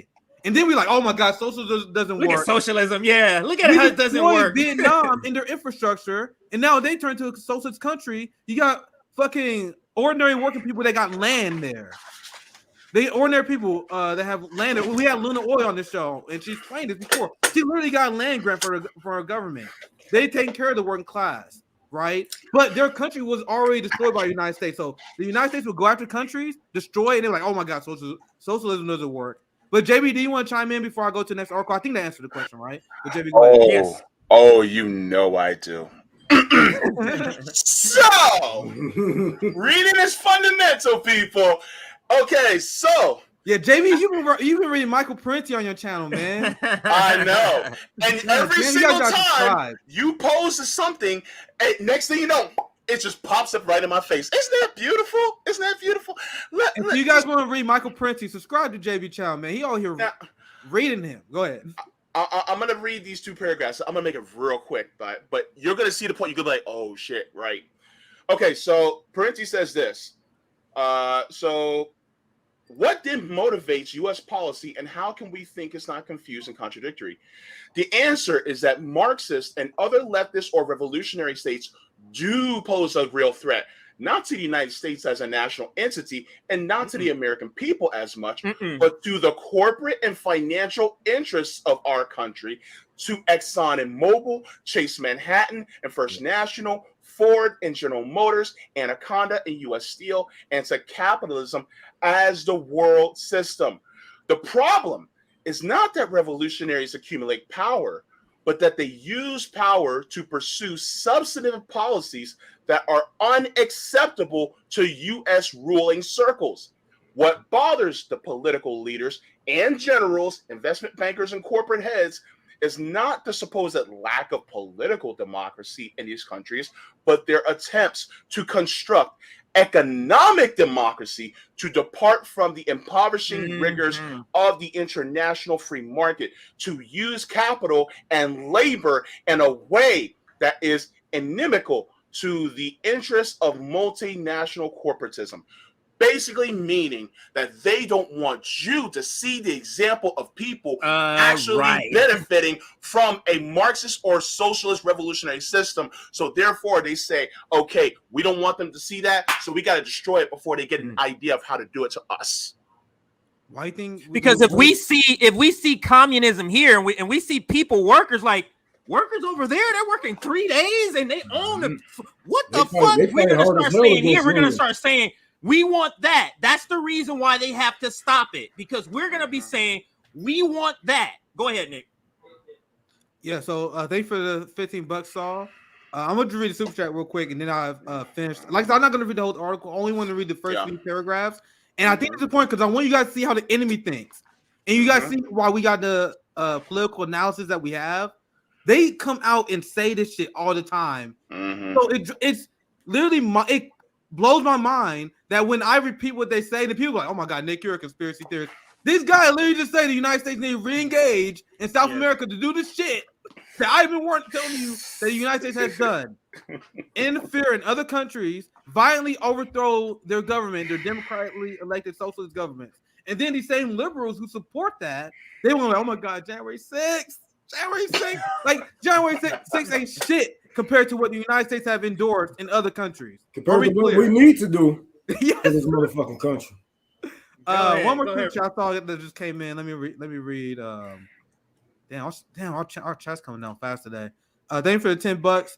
I'm in London. I watch RBN, Jackson Hinkle, Jimmy Dore, and Gray Zone because they understand Western imperialism is the biggest and most important threat facing the world right now. Guys, yep, the new Cold War, the battle for U.S. hegemonic dominance versus what Russia and China is doing. Putin just had a speech where he just claimed he wants not Russian dominance. That is not his goal. He wants a multipolar world where NATO in the West no longer dominates. He wants to see a thriving Africa. He wants to see a thriving China. He wants to see a thriving Russia. He wants to see a thriving Europe. What the United States unapologetically wants, they don't give a fuck about other countries. They want a thriving United States, and not a thriving United States working class, a thriving United States oligarchy. That's it. So, big shout, you guys see the friend of our show, the people that we have on. I have Mari Kimberly on, Ben Norton. I just have Fiorella on. I'm interested in talking to and building coalitions with people that understand the biggest threat that we have right now. Not people who like, "Oh, I'm gonna do a Ben Shapiro reaction video that give me a lot of views." I know I'm gonna do January 6th. That video that would hit. That would hit. It does. Watch TYT video. None of the videos get any views until they do that. But there's only one threat that I got my eye on. But anyway, sorry to deflect. I'm gonna speed this story arc. This story. Yeah, go ahead. Go read the story, Ron. This story doesn't have to be too long. I'm gonna finish the last few paragraphs here. It's a long article. Where this guy goes over his unhinged ideology. But I want you guys to I'll just openly admit this.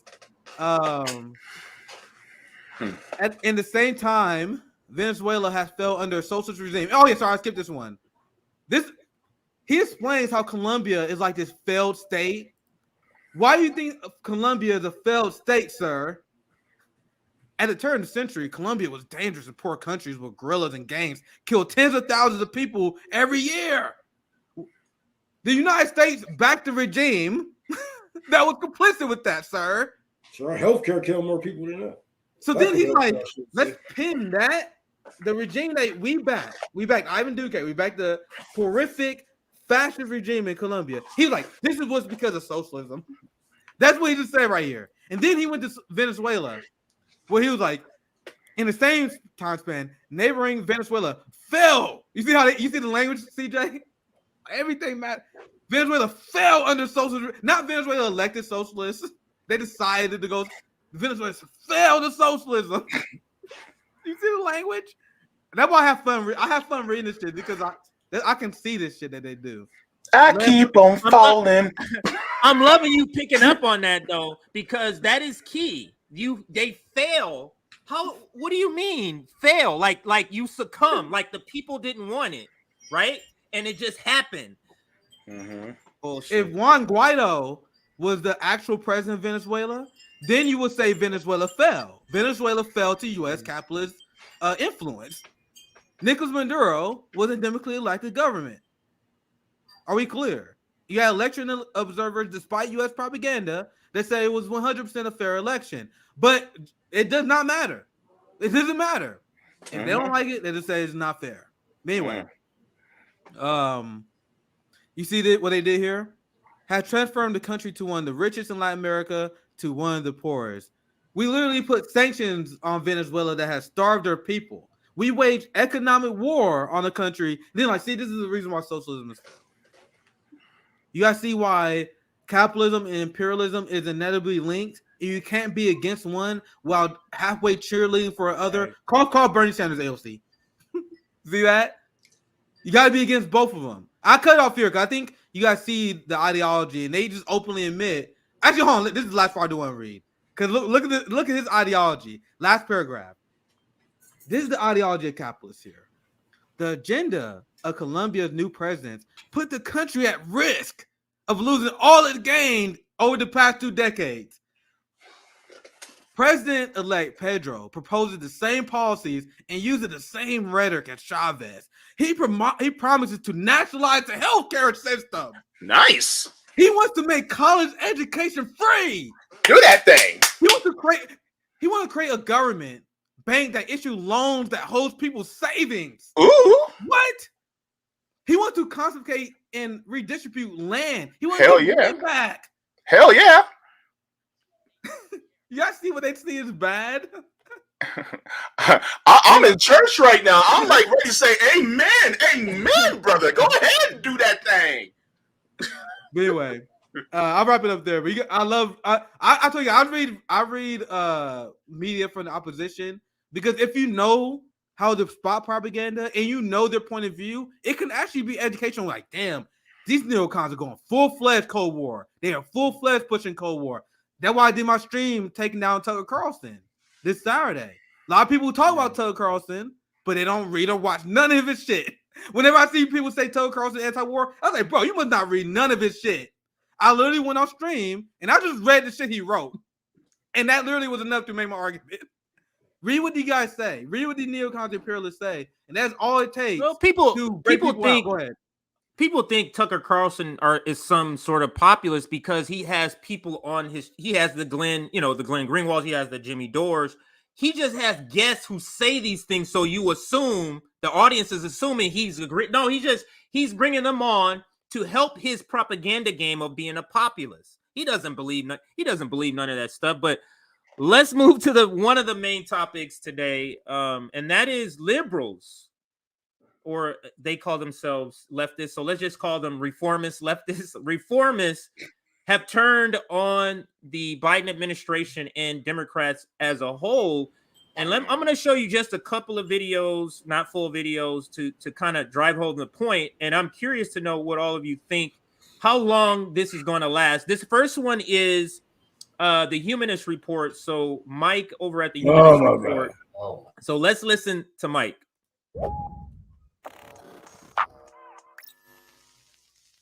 Okay, what we witnessed on Friday is the cowardice of the Democratic Party catching up to them, all right? They know what Republicans have been planning for decades. Republicans have never hidden their agenda. They have shown and told us what play they are going to run, and for some reason, Democrats never craft a defense to stop it, all right? I mean, we didn't just get here yesterday, people. Yes, it's easy to point the finger at Donald Trump, Mitch McConnell, and say, yeah, they put 3 judges on the Supreme Court. That's true. But I feel like the cowardice and inaction from Democrats caused a lot of this. I have a million questions that people smarter than me can answer. Okay, why didn't President Obama codify Roe v. Wade like he said he would when he was on the campaign trail? That was Charlemagne the God of the Breakfast Club vocalizing the frustration that we're all feeling after seeing the Democratic Party's pathetic response to the Supreme Court striking down Roe v. Wade. And he's right to question Obama's role in this as well, because Obama on the campaign trail said one thing, and then when he was elected, well, he had a change of heart. Take a look. Well, the first thing I do as president is sign the Freedom of Choice Act. That's the first thing that I now. The Freedom of Choice Act is not my highest legislative priority. So Democrats, they should have known that this was the Republican Party's plan all along, and to feign outrage all of a sudden as if you're surprised by this. How are you surprised by this? And what's bad about the situation is that our leaders in the Democratic Party haven't gotten any less feckless as time goes on. Nancy Pelosi read a poem in response to Roe v. Wade being overturned. They were literally on the Capitol steps singing God Bless America, bizarrely so. And I don't know how to even process this information. It feels like we're in a parody movie where Democratic Party leaders are so ridiculously cowardly and feckless that the situation feels hopeless. It's completely hopeless. It's so bad that even people who aren't typically political are seeing how bad the Democratic Party is responding to this. For example, this nigga buying our gaming industry's Cliff Blazinski writes, bar for bar. Isn't it funny that these people call us nihilists? Look at his political breakdown.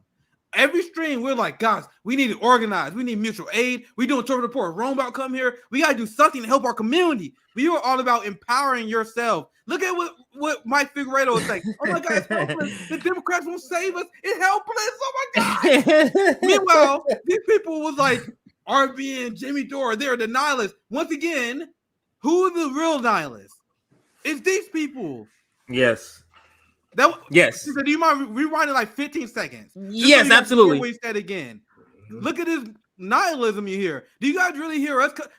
Despite what we talk about, do you ever hear us say, "Oh my God, he's helpless"? Oh my God. No, we didn't kill the streets, but we like nigga, Rome out come here. We about to feed the people, nigga. I'm gonna meal. We got all these plans, like bro. We not giving up.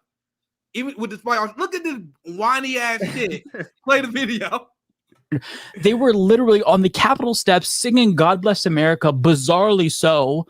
And I don't know how to even process this information. It feels like we're in a parody movie where Democratic Party leaders are so ridiculously cowardly and feckless that the situation feels hopeless. It's completely hopeless. It's so bad that even people who aren't typically political are seeing how bad the Democratic Party is responding to this. For example, gaming industry's Cliff Blazinski writes, Republicans have lost their fucking minds and Democrats have no fucking balls. I fear for this country. We all see it. Even people who don't follow politics, who are traditionally loyal to the Democratic Party, are saying, what are you doing? Now is the time to act. Why are you not fighting right now? Why are you telling us that we need a bigger majority? Biden is the president. We have a Democratic president, and the Supreme Court just overturned Roe. Do everything in your power right now to protect a woman's right to choose. And this woman who was on MSNBC protesting at one of the rallies over the weekend put it perfectly. So talk to me first about why it is you wanted to come out here today, because something that struck me was when you were speaking earlier and you mentioned your anger because you had received a text message from the Biden campaign. Why is that? So I received a text message from Joe Biden's campaign yesterday saying that the Supreme Court had overturned Roe versus Wade and that it was my responsibility to then rush $15 to the Democratic National Party. And I thought that was absolutely outrageous because my rights should not be a fundraising point for them or a campaigning point. They have had multiple opportunities to codify Roe into law over the past 20, 30, 40, 50 years, and they haven't done it. And if they're going to keep campaigning on this point, they should actually do something about it. She is absolutely right. It is downright insulting that Democrats have the audacity to ask their base for money to fight this when we have had decades where the Republican Party have broadcasted their intent to overturn Roe v. Wade. And they're saying right now, we want to go further. We want a total ban on abortion, and we're going to overturn Obergefell v. Hodges, make gay marriages illegal, make gay intimacy illegal, and ban contraception. And what is the response from Democrats? Well, you have to give us more seats in Congress if you want us to codify. And you're gonna listen to him though. Yeah, so I can stop his there, and I'll bring up the other video a little bit later. But let's start off of this video. Like you hear his demeanor, you hear him being hopeless. He's feeling like, I can't imagine being in this position where the people who you're on that's advocating for you is not doing what you want them to do, and they don't want to do what you want them to do, and then you're still going to support them. Like that's a hopeless situation. That is what's hopeless, is that you don't have any avenue to get what you want because the only strategy you want to do is go through the Democratic Party. So that's why you feel hopeless, Mike. But anybody else's thoughts? You're a fucking grifter. Go ahead, JB. You can go ahead. I'm gonna tackle this one because sorry to you guys, but I'm the only one. I'm the only queer one here. So I'm gonna address my rainbow brother, Mike. Remember when we were going hard after Democrats and you went after us for basically saying that we can't be too harsh on them because they're doing the best that they can? Is this the best that they could do? Let me ask you this. How are you going to feel when your marriage to your partner, your husband, is now null and void because of the inaction of the Democratic Party? Are you going to look at people like us at RBN, particularly queer people like me, who've been saying to leave the Democratic Party and focus your energies on direct action and maybe even third parties, are you going to say the same thing to me that you said last time? Look, I'm going to tell you exactly what I told Anna Kasparian a couple of months ago. Okay? If you're truly serious about this, you used to follow me. We used to follow each other on Twitter.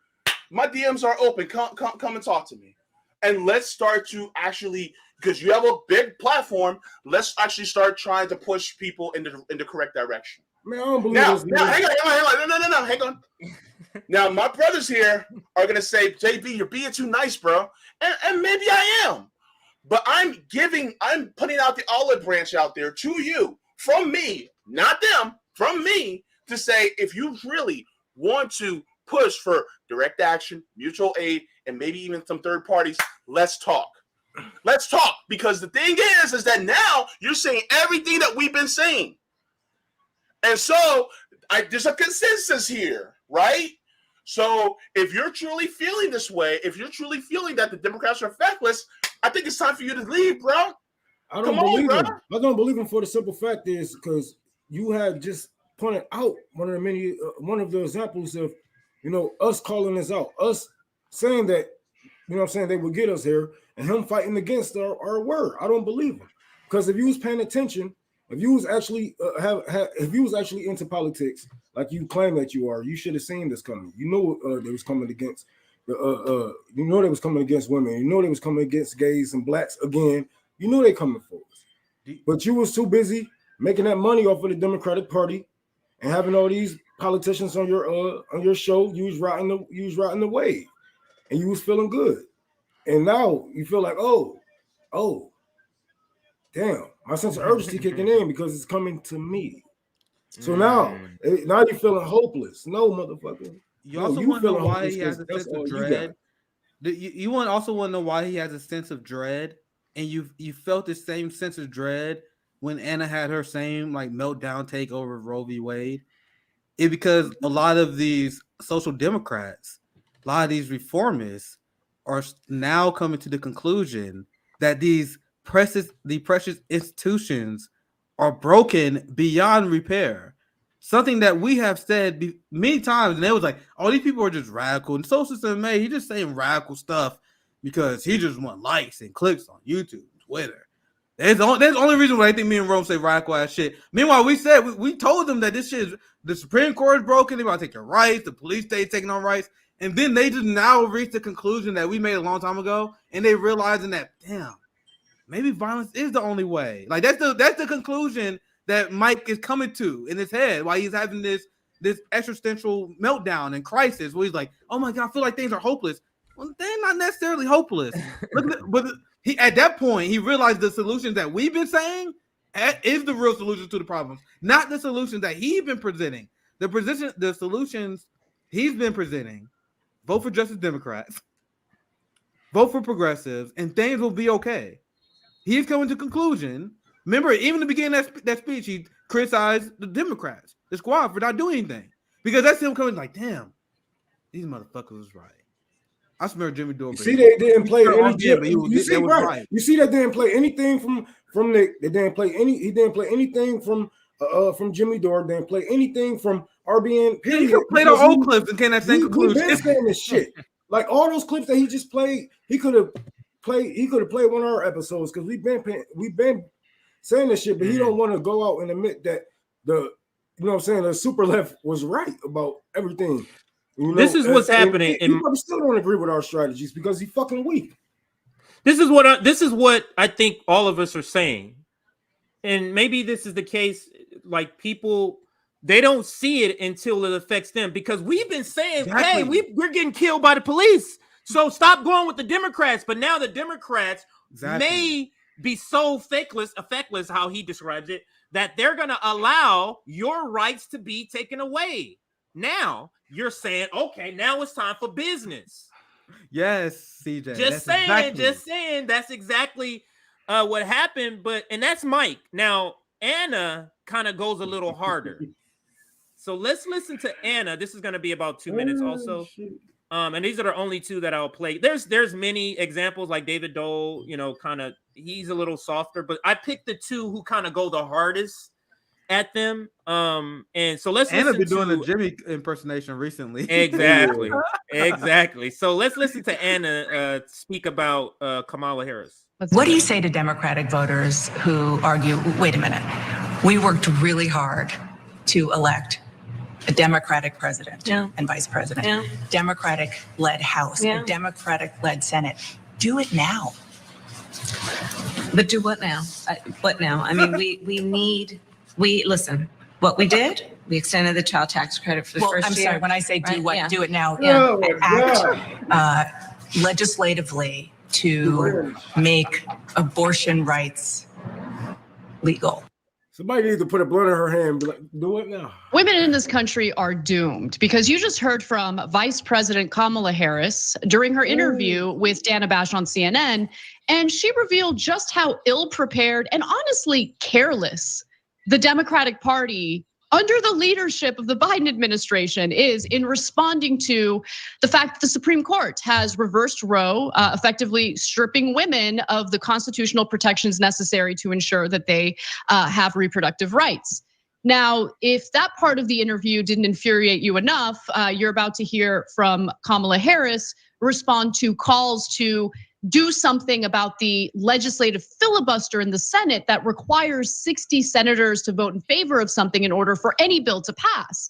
Now, the idea is, well, for reproductive rights, there should be some sort of carve out. So while Democrats have a majority in Congress, they can get these protections passed. But let's take a look at what Kamala Harris has to say about that strategy, that suggestion.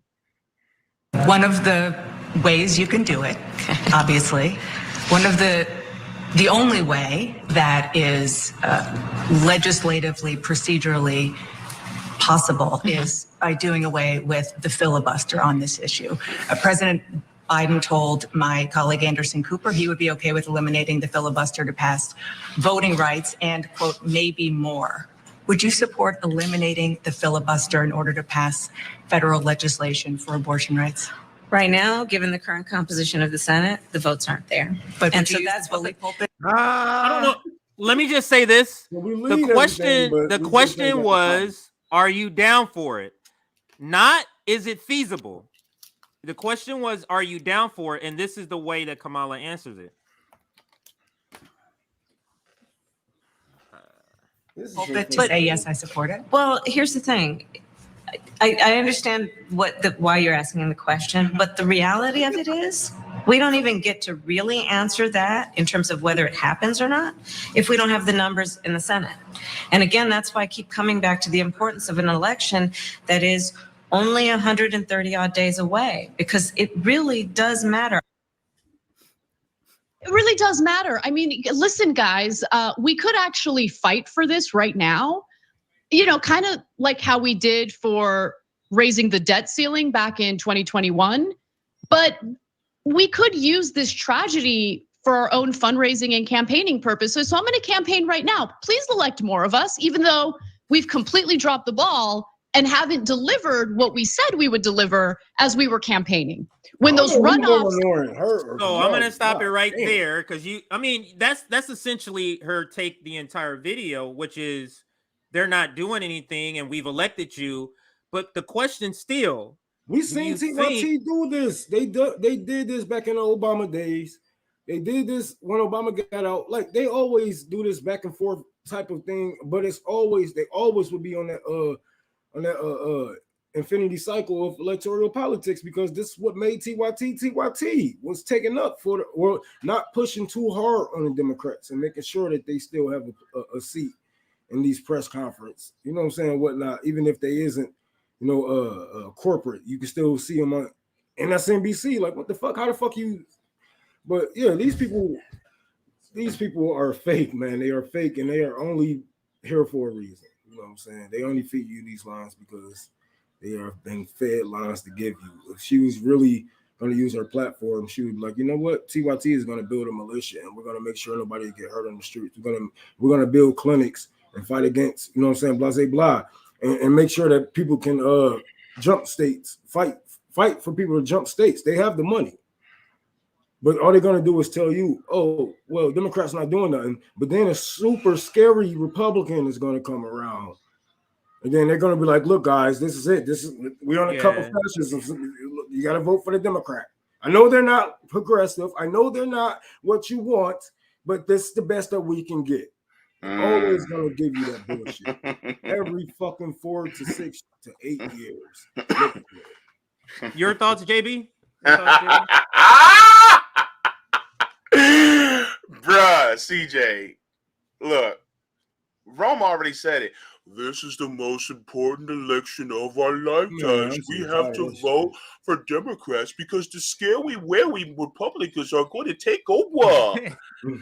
Because here's the thing, that's exactly what they're going to say.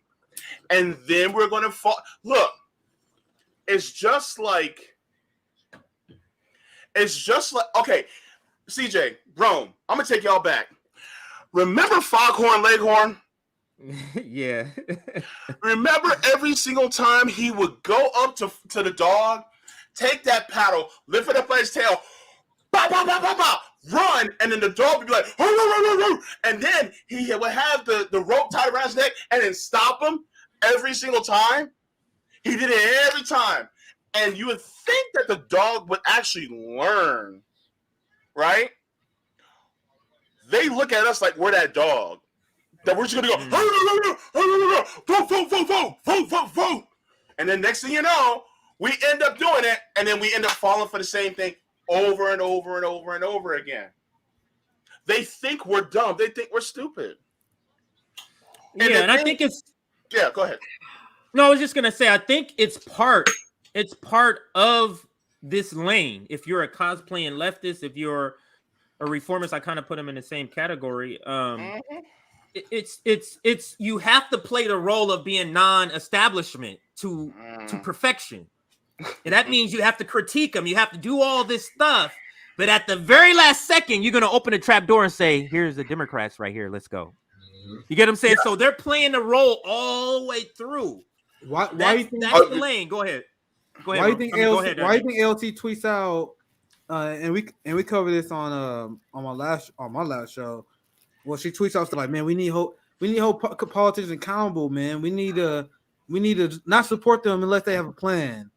So then when they say, oh, we gotta vote for Democrats, it implies that they have a plan.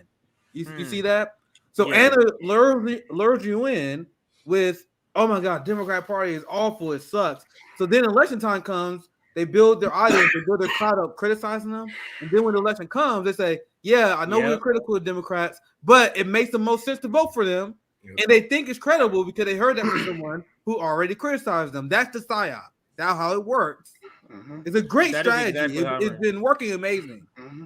At least you're holding them accountable. You're not holding them accountable because these people, they literally write your life away with a pen. They write your rights away from your body with a pen. And you going on Twitter or yelling at them in the streets isn't holding them accountable. I see it as eye for eye. So if they hurting us, you hurt them back. Like you didn't. That's not holding anybody accountable. You let the person go on to fucking write another bill against you. You just pissed them off even more, about your kind and the way y'all talk to them or the way they looked at you before. So they're gonna double down on their fucking fascism. So what the fuck y'all gonna do for real? Holding people accountable isn't yelling at them or calling your senator and yelling at them all fucking day. What's holding them accountable though? Like, because we can't criticize them, and you say don't vote them out. How do you hold them accountable? Like, we need to do a stream on this. Go ahead. Like, so many leftists are ready to run for fucking office. Just remove them and replace them. Like, this isn't hard. Those small coups in your fucking neighborhoods. If you like, we can do it from small towns to cities, but it has to be. These people have to be removed, especially if they have those terms where they can live through that shit, or a town where everybody's just going to keep on voting for them just because they are the popular face or voice or family in that town. Like, no, we can't let these people just go on. We have to remove them physically. Like, this isn't a game. This is our lives on the line here. And if they are writing laws against it, then you should do something about it to fight for your life, to fight for your children's life. Why are you waiting? Do you think any vote I am a fascist. I am, you know what I'm saying? I am a fascist dictator. I work with all these corporations. You think a fucking vote is gonna stop me? That's the last thing that I'm worried about. That's the last thing I'm worried about. The first thing I'm worried about is unions and people talking about nationalizing my companies. Yeah. And I'm scared of you. But go ahead, JB. I'm sorry, man. No. I'm gonna take y'all back again. You remember the phrase "bout it"? Remember that? Yeah. They never were "bout it." See, here's the difference when leftism is our life versus leftism is their brand. You hear what I'm saying? Yes. If it's your brand, that means you're not really serious about it. You're just using it in order to get more Patreon supporters. That's what it really is. When leftism is our life, it's because it really means that it will change our lives for the better. And he knows that it'll change our people's lives for the better. So the thing is that you got to recognize who really do you see that is actually bout it. If not, then guess what? You need to go to the left. Ooh. Because the thing is that they use it as a tool. It is a trend. Leftism has become a trend ever since Bernie Sanders came out, to the point where it's like, oh, hey, fighting for somebody we don't know, until it comes time for you to fight for somebody you don't know, and then you're like, well, but I'm making so much money, sticking with the Democrats on Patreon, so I gotta stay here. Why are you guys trying to ruin my gravy train, man? You wanna know how to know it's a trend, especially the people who trying to like get caught off it, right? Like they never read Marx. Like there were people that was just straight like, yeah, I never read Marx. But if I understand if you're an ordinary working class person and you don't have time to read that shit, I understand that. Yeah. But if you literally a political commentator and you say you're on the left and you haven't even taken time to read Marx, yeah, does that show that you just doing it because it's trendy? Now, once again, I'm not shaming people who haven't read Marx who just haven't got to it. But if you are doing what I do, we doing what we do, and you haven't at least gonded into Marx, and you say you're a socialist, that doesn't make sense to me. I've seen people call themselves a communist, anarchist, all kind of shit. Like, man, it's just sad out here. It's because the meanings have been changed. Like DSA has literally. We're gonna do a stream on this. I talked to Nick about. They've literally adjusted the name. Like, it's a difference between social democrats and democratic socialists. Democratic socialist means you want to get rid of capitalism. All of the people in the United States, from Bernie Sanders to AOC, don't want to get rid of capitalism, unless you've heard something different than I have. They're not democratic socialists. They're actually social democrats who are capitalists. Social democrats are capitalists who just believe in social programs taught just like a Finland, like some of those Nordic countries. Those are social democrats, right? Democratic socialists, if you're talking about the historical meaning of the word, are socialists who say we want to get rid of capitalism. That's the difference. So we will do a stream on that. But any last words on this topic? I do want to make sure we get to one quick topic, the airline, because I don't know if a lot of people know what's actually happening when they're saying these flights are canceled. You move. There's a backstory to that. So I just want to make sure everybody understands. Always follow the money. After this story, I'm gonna do one more story. Yeah, we got time. I got time. I don't know if they do, but I gotta go drop my kids off. It shouldn't be a long story. I got one more story. It shouldn't be too long after this. So I'll be, if we still hear it, yeah. You be back. Yeah, you be back. Nice being on the stream, so I gotta be out. Got their kids. All right, good to have you on, bro. All right, y'all. I'll take care, man. Have a good one. Next time we gonna see you is in Missouri, right? The next time we see Rome is probably in Missouri. Yeah, you guys will probably stream or something. But let's listen to this. Is a More Perfect Union. They put this video out. It is very informational about what's happening, what's going on with the airline industry and why they're canceling flights. So let's listen, and then we'll give our comments. Taking a flight in America has never been a worse experience. Travel nightmare played out at airports across the country. Customers are left frustrated by the cancellations and the delays. Thousands of cancellations. Skyrocketing ticket prices. It's called the misery map. Tens of thousands of flights have been canceled at the last minute in recent months.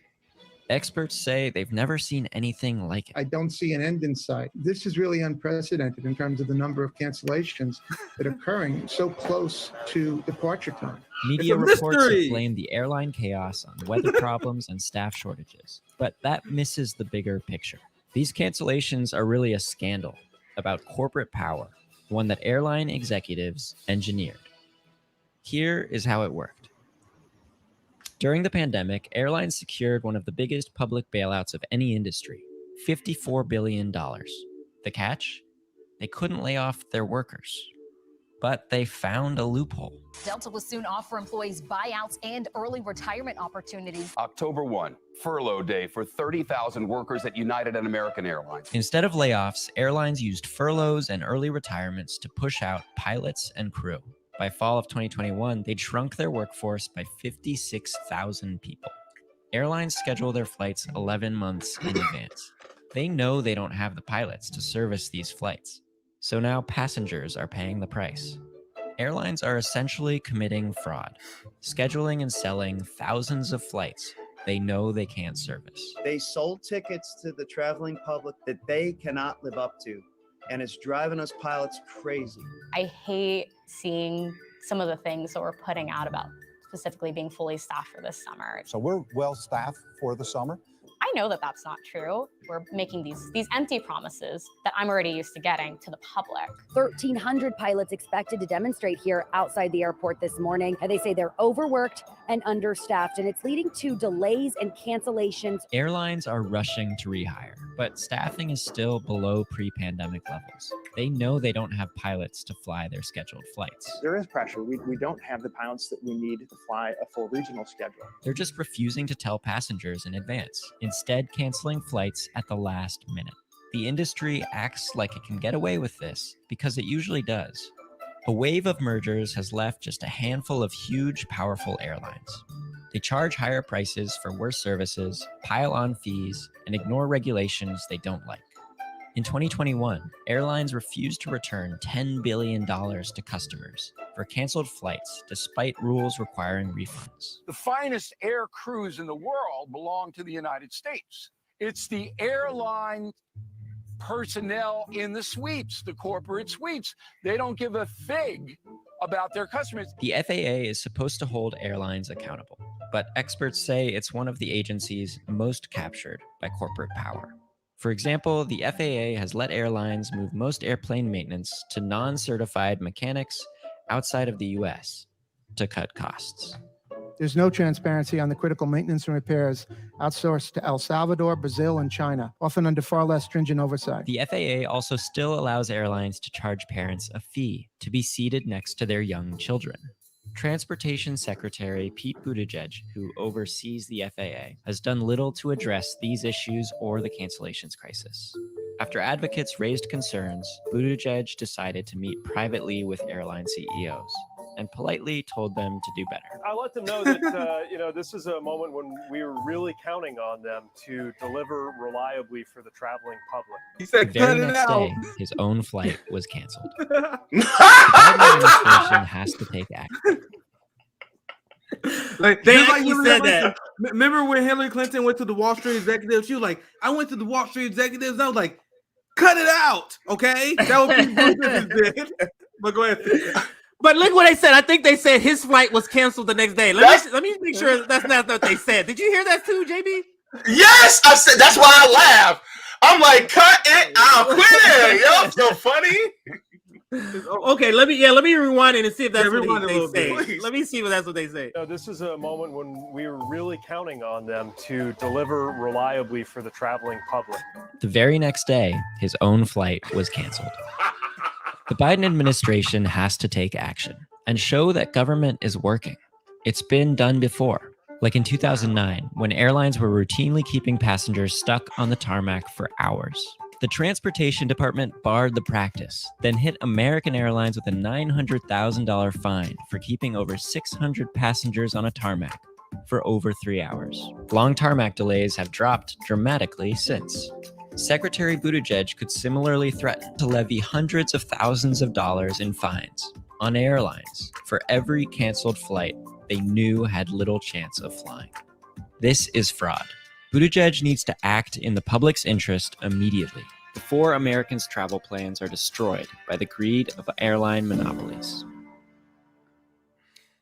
And that is a more perfect union with some great just background information about these canceled flights. Because you'd be, oh, it's just cancel the flight. That's all. No, this is on a much higher level. And it's because they don't have the staff. And they know they don't have the staff.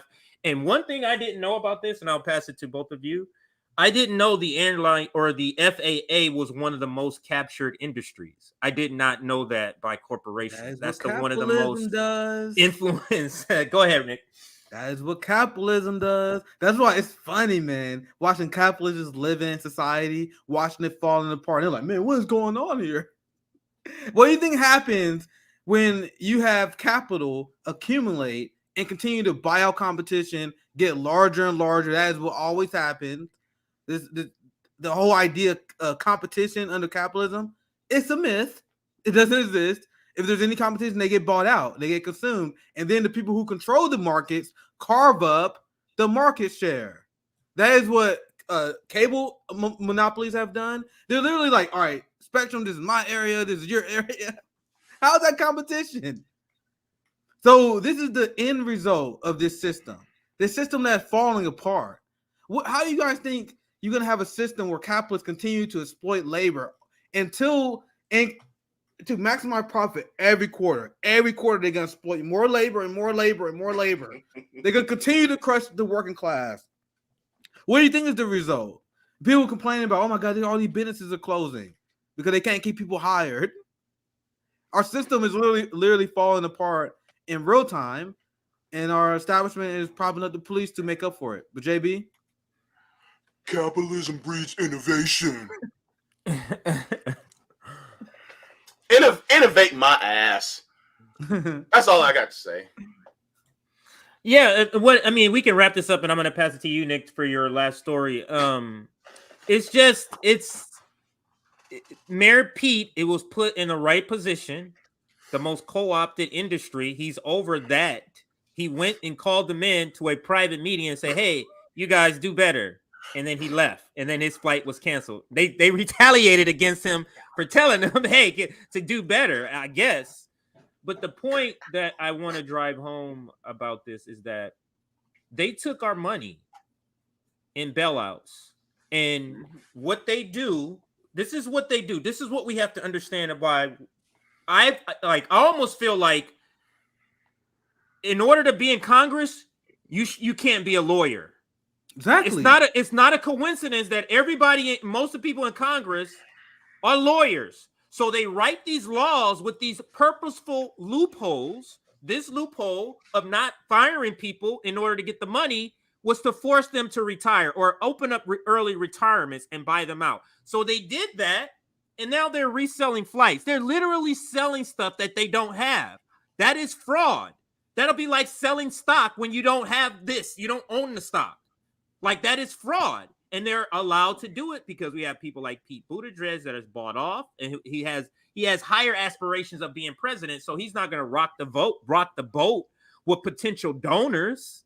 Hey guys, I'll be running for president in a couple of years, so I'm just here to say do better, and then I'm out. Okay, see you later. That's basically what happened. Yeah. Now back to you, Nick, for your last story. Unless you had a comment, JB, go ahead. Well, I have one comment. Imagine going to let's say it's 1995 and you're about to go to a Tupac concert. You're like, yo, it's lit. Let's go to a Tupac concert. Next thing you know, you got your ticket. You're ready to go in. They're saying, sorry, we got to stop you at the door. There's no more people allowed in. And you find out that they overbooked all the tickets for the concert. And now you can't get in. And now you can't even get a refund for your ticket. And so you stuck outside because you couldn't even get to the concert. How would you feel? Basically, this is the exact same thing. They oversold on purpose just so they can get all that money, and then they told you to piss off whenever you said, "Hey, I want my money back." Capitalism, y'all. Capitalism, y'all. Capitalism, y'all. Capitalism. Go ahead, y'all. Nick. It's let's- yours now, Nick. I'll pass it to you. All right, so this be this is my last segment. Should be too long. Let's talk about West hypocrisy once again. Once again, I love talking about the hypocrisy of the West. You right now you have U.S. propagandists that are openly saying stuff like, "You guys should be prepared. You guys should be okay with paying high gas prices because this is in order to fuel our economic war against Russia and maintain our liberal world order." You guys heard this, right? They literally coming out and say this. We want to maintain this liberal rules-based order that we live in. That is filled with nothing but hypocrisy. I don't care. I've been clear about my coverage on Ukraine and Russia, and my coverage on pretty much all these foreign policy events. I'm not rooting for any state. I'm not rooting for any faction. I don't care about Putin. I don't care about Putin at all. I am against U.S. hegemony. I am against the West axis of evil because they are the greatest violators of human rights. Everything that they deem upon their enemies, like claiming their enemies are enemies of the free press, for example, that they are the biggest enemies of the free press. Look at the United States persecution and attacks on Julian Assange as a great example. Now you have the West, and I've been watching a lot of mainstream media, watching their coverage on this, where they said Putin and Russia is cracking down on journalists. This is our Western society. We believe in the free press. We have values that are better than other countries because we have this fundamental idea. Meanwhile, in reality, they use the Russia-Ukraine conflict to essentially get rid of Russia TV, Russia Today, ban Lee Camp, and now the West is straight up imprisoning journalists for reporting on Ukraine. Look at this. German journalist Alipa Lip faces 3 years behind bars for her reporting on Eastern Ukraine. She's been on the ground, and I've been seeing these video clips too in my anti-imperialist timeline and my sources. Explain that Ukraine's been killing civilians in the Donbass region for years. This is exactly what we've been covering on RBN with receipts. So she's on the ground covering this. She's on the ground exposing the troops, and they are imprisoning her for 3 years. And now this is from Press TV, who they banned in the UK. I know. They had like the West cracking down on Press TV as well. The same they were doing Russia Today. So isn't it funny how the West, quote unquote, we believe in free speech, even though we crack down on BDS and protesting. We believe in the free press, but they cracked down on Julian Assange. They killed Israel just killed Shireen Abdul-Akleh, and then the West was like, we did an investigation. We concluded that Israel killed Shireen Abdul-Akleh, but man, we're not doing anything about it. It was a war zone. What do you expect? You had the Biden administration criticize Trump for not doing anything in terms of investigating Saudi Arabia on Jamal Khashoggi.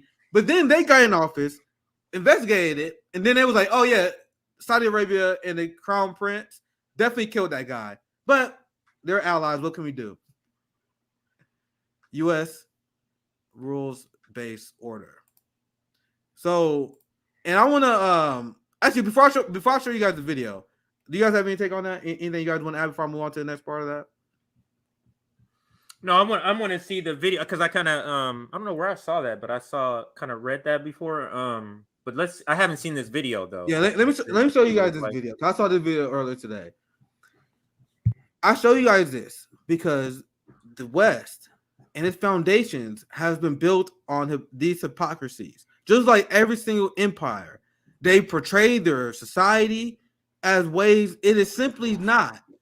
That way they can impose imperial dominance on other cultures while saying we better than the other. We are better than the other, so let's impose our hegemony on other countries. let's invade Iraq, and they were seeing us as liberators because we are better than now. This is the complex neoliberal philosophy that do not differ between Joe Biden, Donald Trump, or anyone in our government, in our oligarchy, right? And RBN has been preaching this. I love this video that I'm about to show you guys. And hopefully by me explaining this, you guys see where I stand against U.S. hegemony. Why, if you're on the left, if you're a Marxist and you're socialist, you must oppose it. And if you're any colonized person, you must oppose it. We talk about reparations all the time. We talk about Palestinian communities, the indigenous genocide that we had, and also covered the Navy poisoning waters in indigenous Hawaii. So I want to show you guys how we are all black network, and you guys over the last 2 hours heard our radical ass. Do you guys want to hear what the indigenous Hawaiians feel about our state? Uh-oh. Ooh. Ooh. That's what I want to see. Yeah. I'm all ears, Chocolate Thunder. Come on, bring it on, brother. That's why I wanted to lead with that. Because I'll show you this tweet first, because this is my Glenn pretends I don't exist after our policing, after I ratioed him on that. But there's this thing where like I don't know why like privileged people, and Glenn is privileged, even though, and he knows the crimes of the US. This is why I don't understand this.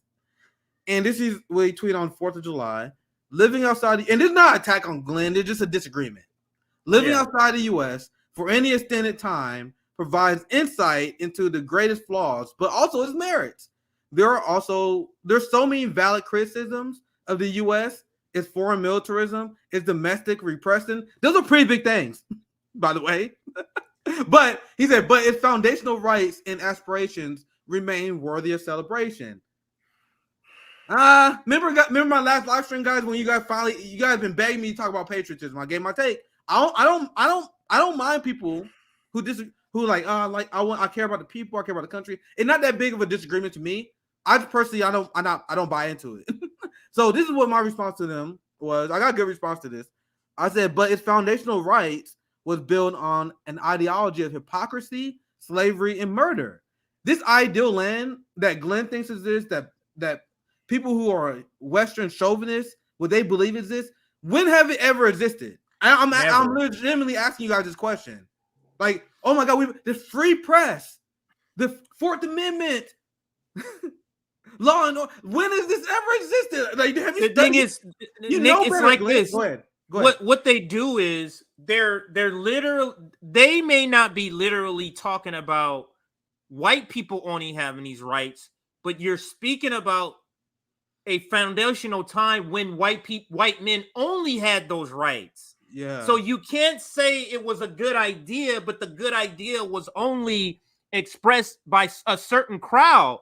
Then that makes it not good. I mean, to me. Or let's take Glenn's example. So Glenn is trying to say that, we're bad. We're, we kill people and, military and imperialists, but we started on good ideas. What good idea? Freedom? Really?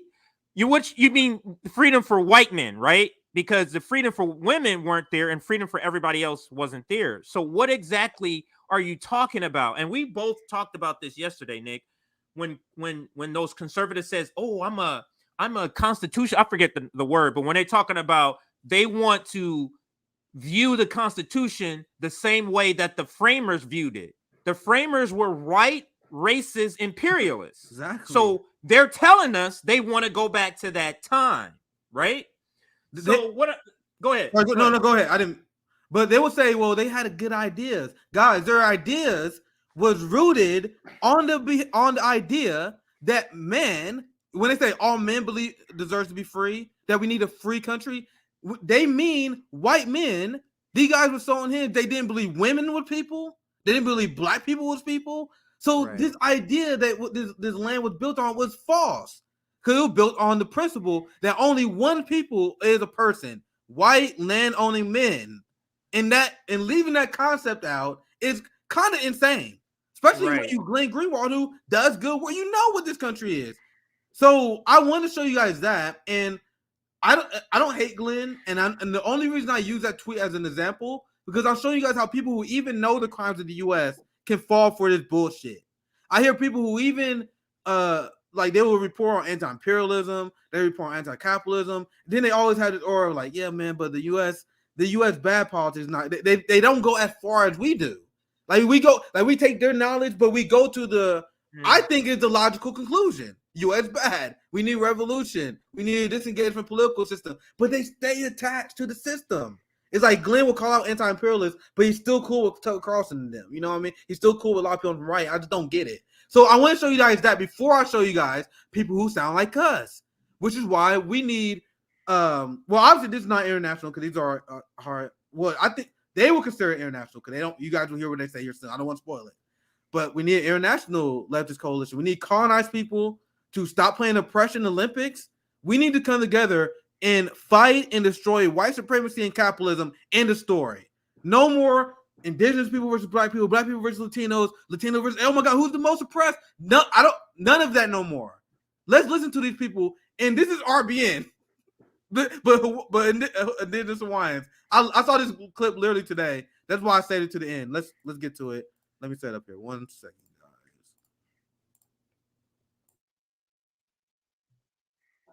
We are not American. We are not American. We are not American. We are not American. Say it in your heart. Say it when you sleep. We are not American. We will die as Hawaiians. We will never be Americans.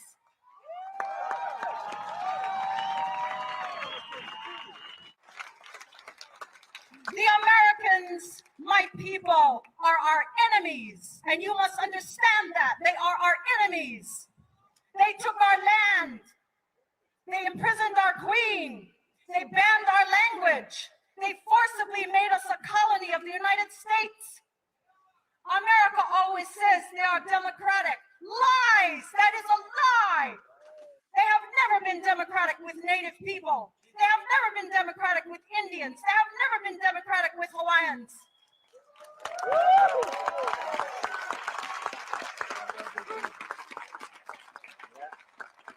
The United States of America is the most powerful imperialist country in the world. In the world. They control the United Nations. They control the Pacific Ocean. All these nuclear submarines circulating throughout the Pacific. The United States of America is a death country. It gives death to Native people. And the only way to fight the United States of America is to be political. Coup-eh! Coup-eh! Coup-eh! Coup-eh! Coup-eh! Fight! Fight! Fight! I have no idea what she's saying at the end, but I know it's the most base shit, probably. Yeah. so do you guys think we're the only radical one? And by the way, update: the United States Navy just poisoned indigenous water last year. Tons of nuclear waste in the ocean. So there's colonized people, and I'm in the segment with that clip because colonized people everywhere has a grudge against the U.S. empire. Black people, we have a grudge against them. Indigenous Hawaiians have a grudge with them. I'm talking to Josana and the indigenous people in Brazil. They got a grudge against them. Colombians got Palestinians, Chinese people, Russian, everyone. The U.S. empire has fucked with everybody. Puerto Rico's got some things to say too. Everybody, Puerto Rico, the list will go. I left a ton of people out. I left so many people out. And I go on and on. But I'm actually because I was like, man, that's RBN message. But she tuned it. But with the indigenous tune, right? But you guys see how our message is similar. So this is what I would love RBN to bring this message to the table because I haven't seen it. Like, let's bring all these people that have been affected by this shit. Let's bring it together. We're not catering to Western hegemonic, white chauvinist, white feelings. We want to bring the people who are on our side and the colonized people together to fight the state. Right. So I want go ahead, CJ. I know you want to chime in, but I love that video. No, I'm not really. I'm just saying that the story of Hawaii, RBN is gonna be covering that on I Am the Revolution. I've already been preparing this one. It's the Queen. I'm talking about the fall of Hawaii, and just the dirty shit they did to her to get that. Like these white men went over there and they got elected into the thing. Then they changed the Constitution, voted her out, and went over there, did all kind of dirty tricks to get her. Showed up at her place, placed her under arrest, and that's how they took over. They literally took over the country like that. It's ridiculous what they did to her. Wow. Yeah, it's ridiculous. That's And why she, they to got her death, she was like, "No, no, that's you're why not you hear doing them this. have No, I'm fighting this." That's Go why ahead. you hear them have the rhetoric that they have. Like, I want to show you guys that because that's the indigenous version of RBN. We interviewed indigenous Brazilians on the Outsider's View. They sound just like us, but they're indigenous Brazilians. And we had remember the Palestinian Community Network. He came on. He sounded just like us. But he was Palestinians. So it's almost like we got a similar fight. It's almost like we got a very similar fight, and that's the message of this segment I wanted to bring. Any thoughts, guys? We're gonna get off. I'm just trying to think. I'm pondering what land has white man gone to where they are indigenous. That's what I'm trying to think of. Like Africa, they did the same thing. Hawaii, they did the same thing. What we call Mexico now, over here, like the same thing. And the Spaniards, they're European. The Spaniards from Spain, they're European. They're not, because people think Spanish here is different, but Spain is European, which is white. Mm-hmm. So it's just I don't understand what would maybe be something we can cover. I don't understand what was happening at the time for Europeans to all of a sudden get this plan to say, let's conquer everybody and fuck everything up. Like, you know what I'm saying? Like, before they did that to Africa, before they went into the Philippines, before they did all of this stuff, I just need to what made you go from, hey, let's just live in our own land and do our own shit and live good and not fuck with everybody, to saying, let's go fuck everybody's ass. Let's go fuck everybody's shit and take all their resources. It's just... And we're here now. So that's just something I was thinking about when we were. That's why I want to talk about when I was talking to Benjamin Noren, and I was talking to Margaret Kimberly. You know, the people that cover foreign policy the most, we all say the same thing. This the split between Russia and China and the West, and people taking sides. That's the biggest story I've ever seen. That this is the shit that people been talking about is all finally coming to the head because people are done. People are done with this hypocrisy. But go ahead, JB. No, I was just going to say that, a lot of it started with when they found, different goods of different lands, and they saw it and they liked it. Like, for instance, talk about the Silk Road and things like that, and going towards the east. And then they found out there were things other than salt and pepper. So they started to go to India, and then they wanted to get the spices in India. But then you have people like, Columbus that were trying to go to India, but he ended up going to the other direction. And then that's where, people started calling Native Americans Indians because he thought they were Indians. And that's why we have the East Indies and the West Indies. So it just goes to show, it's just like, oh, snap, we want that. So we're just going to go out and take it. And so that's basically what it was. And so it's just go out and take it mentality of, well, we have supremacy because we're a kingdom and we can get it for ourselves. So this is why you have the Spanish, the French, the Portuguese and the English that really, and all these other European nations that basically ravaged the world over. And, this is why you have primary, languages in Africa are French and Portuguese and, you see this, JB? Yeah. Yes. And in fact, I actually had the news article brought up because I didn't know if we had time for it or not. But so now, they just now the United States is going to be like, I think they need some democracy in Uganda. They need some democracy over there. They need some democracy. Listen. If you don't think the CIA already has not devised a plan to figure out how they're going to take all that shit over there. But so the ideology that I'm trying to define is still the ideology. Is that we're going to go over there and take what's theirs. We don't give a fuck who's over there. We're taking it. That is exactly how they view. fuck you and your shit. We coming over there and taking it right now. That philosophy has never stopped. Before Debo, it was the United States. Yeah. You're gonna see an op-ed. You're gonna see an op-ed in the Washington Post. Give it some time. It's coming. Oh yeah. Analysis into Uganda, a society plagued with human rights abuses. How can the West help? It's coming. Oh man. Washington Post, New York Times. Whoever the writer that writes that is gonna be paid handsomely. Oh yes. Just what can you All do? right. What can the West do to help the Ugandans that are plagued with poverty because the government mishandling of resources? But that goes back to Michael Parenti. Parenti, yeah. Him, where he's saying there are no poor countries. Yeah. They're rich. United States doesn't go to poor countries. Do you think the United States would go to a country to spread freedom if they didn't have a natural resource? Do you think they would be there?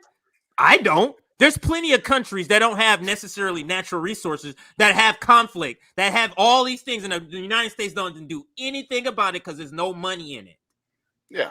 I mean, you look, if you're a thief, you're not going to go to a poor person's house to jack their stuff. No. You're going to the rich neighborhood to jack their stuff. No. Wait, he says 21. Has it gone up? Has it gone up to 21 trillion? It's $21 trillion of gold in there. It's like over 31,000 million tons. You know, it's 320. It's 320,158 tons. Yeah, this is 31 million tons. This is what this article I just pulled up just real quick. Yeah. So like, guys, I'm not like a gold expert, but this 31 million tons. It sounds like a fucking lot, right? Yeah. But this is the story of Africa. This is the story of Africa is the most rich natural resource country. And this is why Africa was a target. Africans come and teaching you algebra, teaching you all type of stuff. They got all this gold. Mansa Musa is traveling across thousands with 60,000 people all plaqued out in fucking gold. Mansa Musa, like, look him up. Mansa Musa, look him up. Just decked out in gold. Tens of thousands of people traveling across Africa. Decked out. White people see this, they go, what the fuck? They got furs, they got this, they got that. Let's go back. We need to devise a plan how we're going to take that shit. It's really the Lord of the Flies, if you ever seen that movie. It's really the Lord of the Flies. But we got to get out of here. I got to get going. I'm hungry. So we've been here long. Thanks for everybody watching. Shout out to everybody on Twitter. We're going to get back on Facebook soon, but shout out to everybody on Twitter. Let me just say this real quick. Tomorrow, we're gonna have a Wednesday evening. You guys are free to join if you guys are free too. Tara Reid and Carlos Gallego will be joining us tomorrow. Cool. Thursday, we're gonna have Anthony Zenkis. So my series, I'm gonna have a lot of leftists on as guests. Is continuing strong. We got a lot of great guests coming next week too. I don't want to spoil it yet, so stay tuned. Stay tuned. Absolutely, JB. What can we expect for you the next time to see you? Topics? What's going on? What can people next time see you? Oh, the Savvy and JB show is going to be a deep fun, topic. Man. It's going to be deep. Look, I know what the subject is about, but I ain't telling nobody until we air. It's going to be deep. Wow. Right on. That feels great. So, and then for me, I think I'll be able to get another show tomorrow. So you left shit out. I'll be here. And then Thursday and Friday, I'll be off work. So kind of like I'm doing Monday through Wednesday. And then I try to do another one either Friday or Saturday, like with Nick. So usually we'll hook up or something like that. So yeah, look for that. We got our big meeting coming up. So I'm excited about that. I'm excited for people to know what we're going to be doing after this meeting, like our how RBN is going to be moving forward. All the questions hey, are you guys doing this? Hey, are you doing, like, all of those are going to be finally answered after this big meeting that's coming up in a couple of weeks. So hopefully in August sometime we'll be able to say this is the future of RBN. This is what we're looking to do in the future. So that's all we got. And I'm gonna end with this video, another Malcolm X. I love Malcolm X, so I end with a lot of his footage. Any last words, guys, before you check out here? Nope. Love y'all. Okay. All right. So here is the video. We won't be coming back. The stream will end after this video. So everybody have a great rest of your Tuesday. And here is Malcolm. When black people who are being oppressed become impatient, they say that. Did I hit something? Oh, maybe I hit pause. Sorry. Emotional. Please. When black people who are being deprived of their citizenship, not only of their civil rights, but their human rights, become impatient, become fed up, don't want to wait any longer, then they say that's emotional.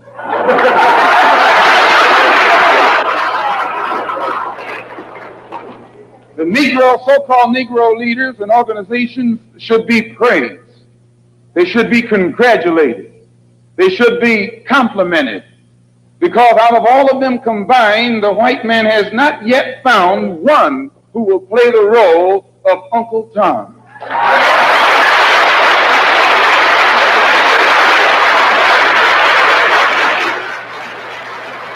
But yet he has found no Tom, no puppet, no parrot who is still dumb enough in 1962 to represent the injustices that he's inflicting against our people. We don't care what your religion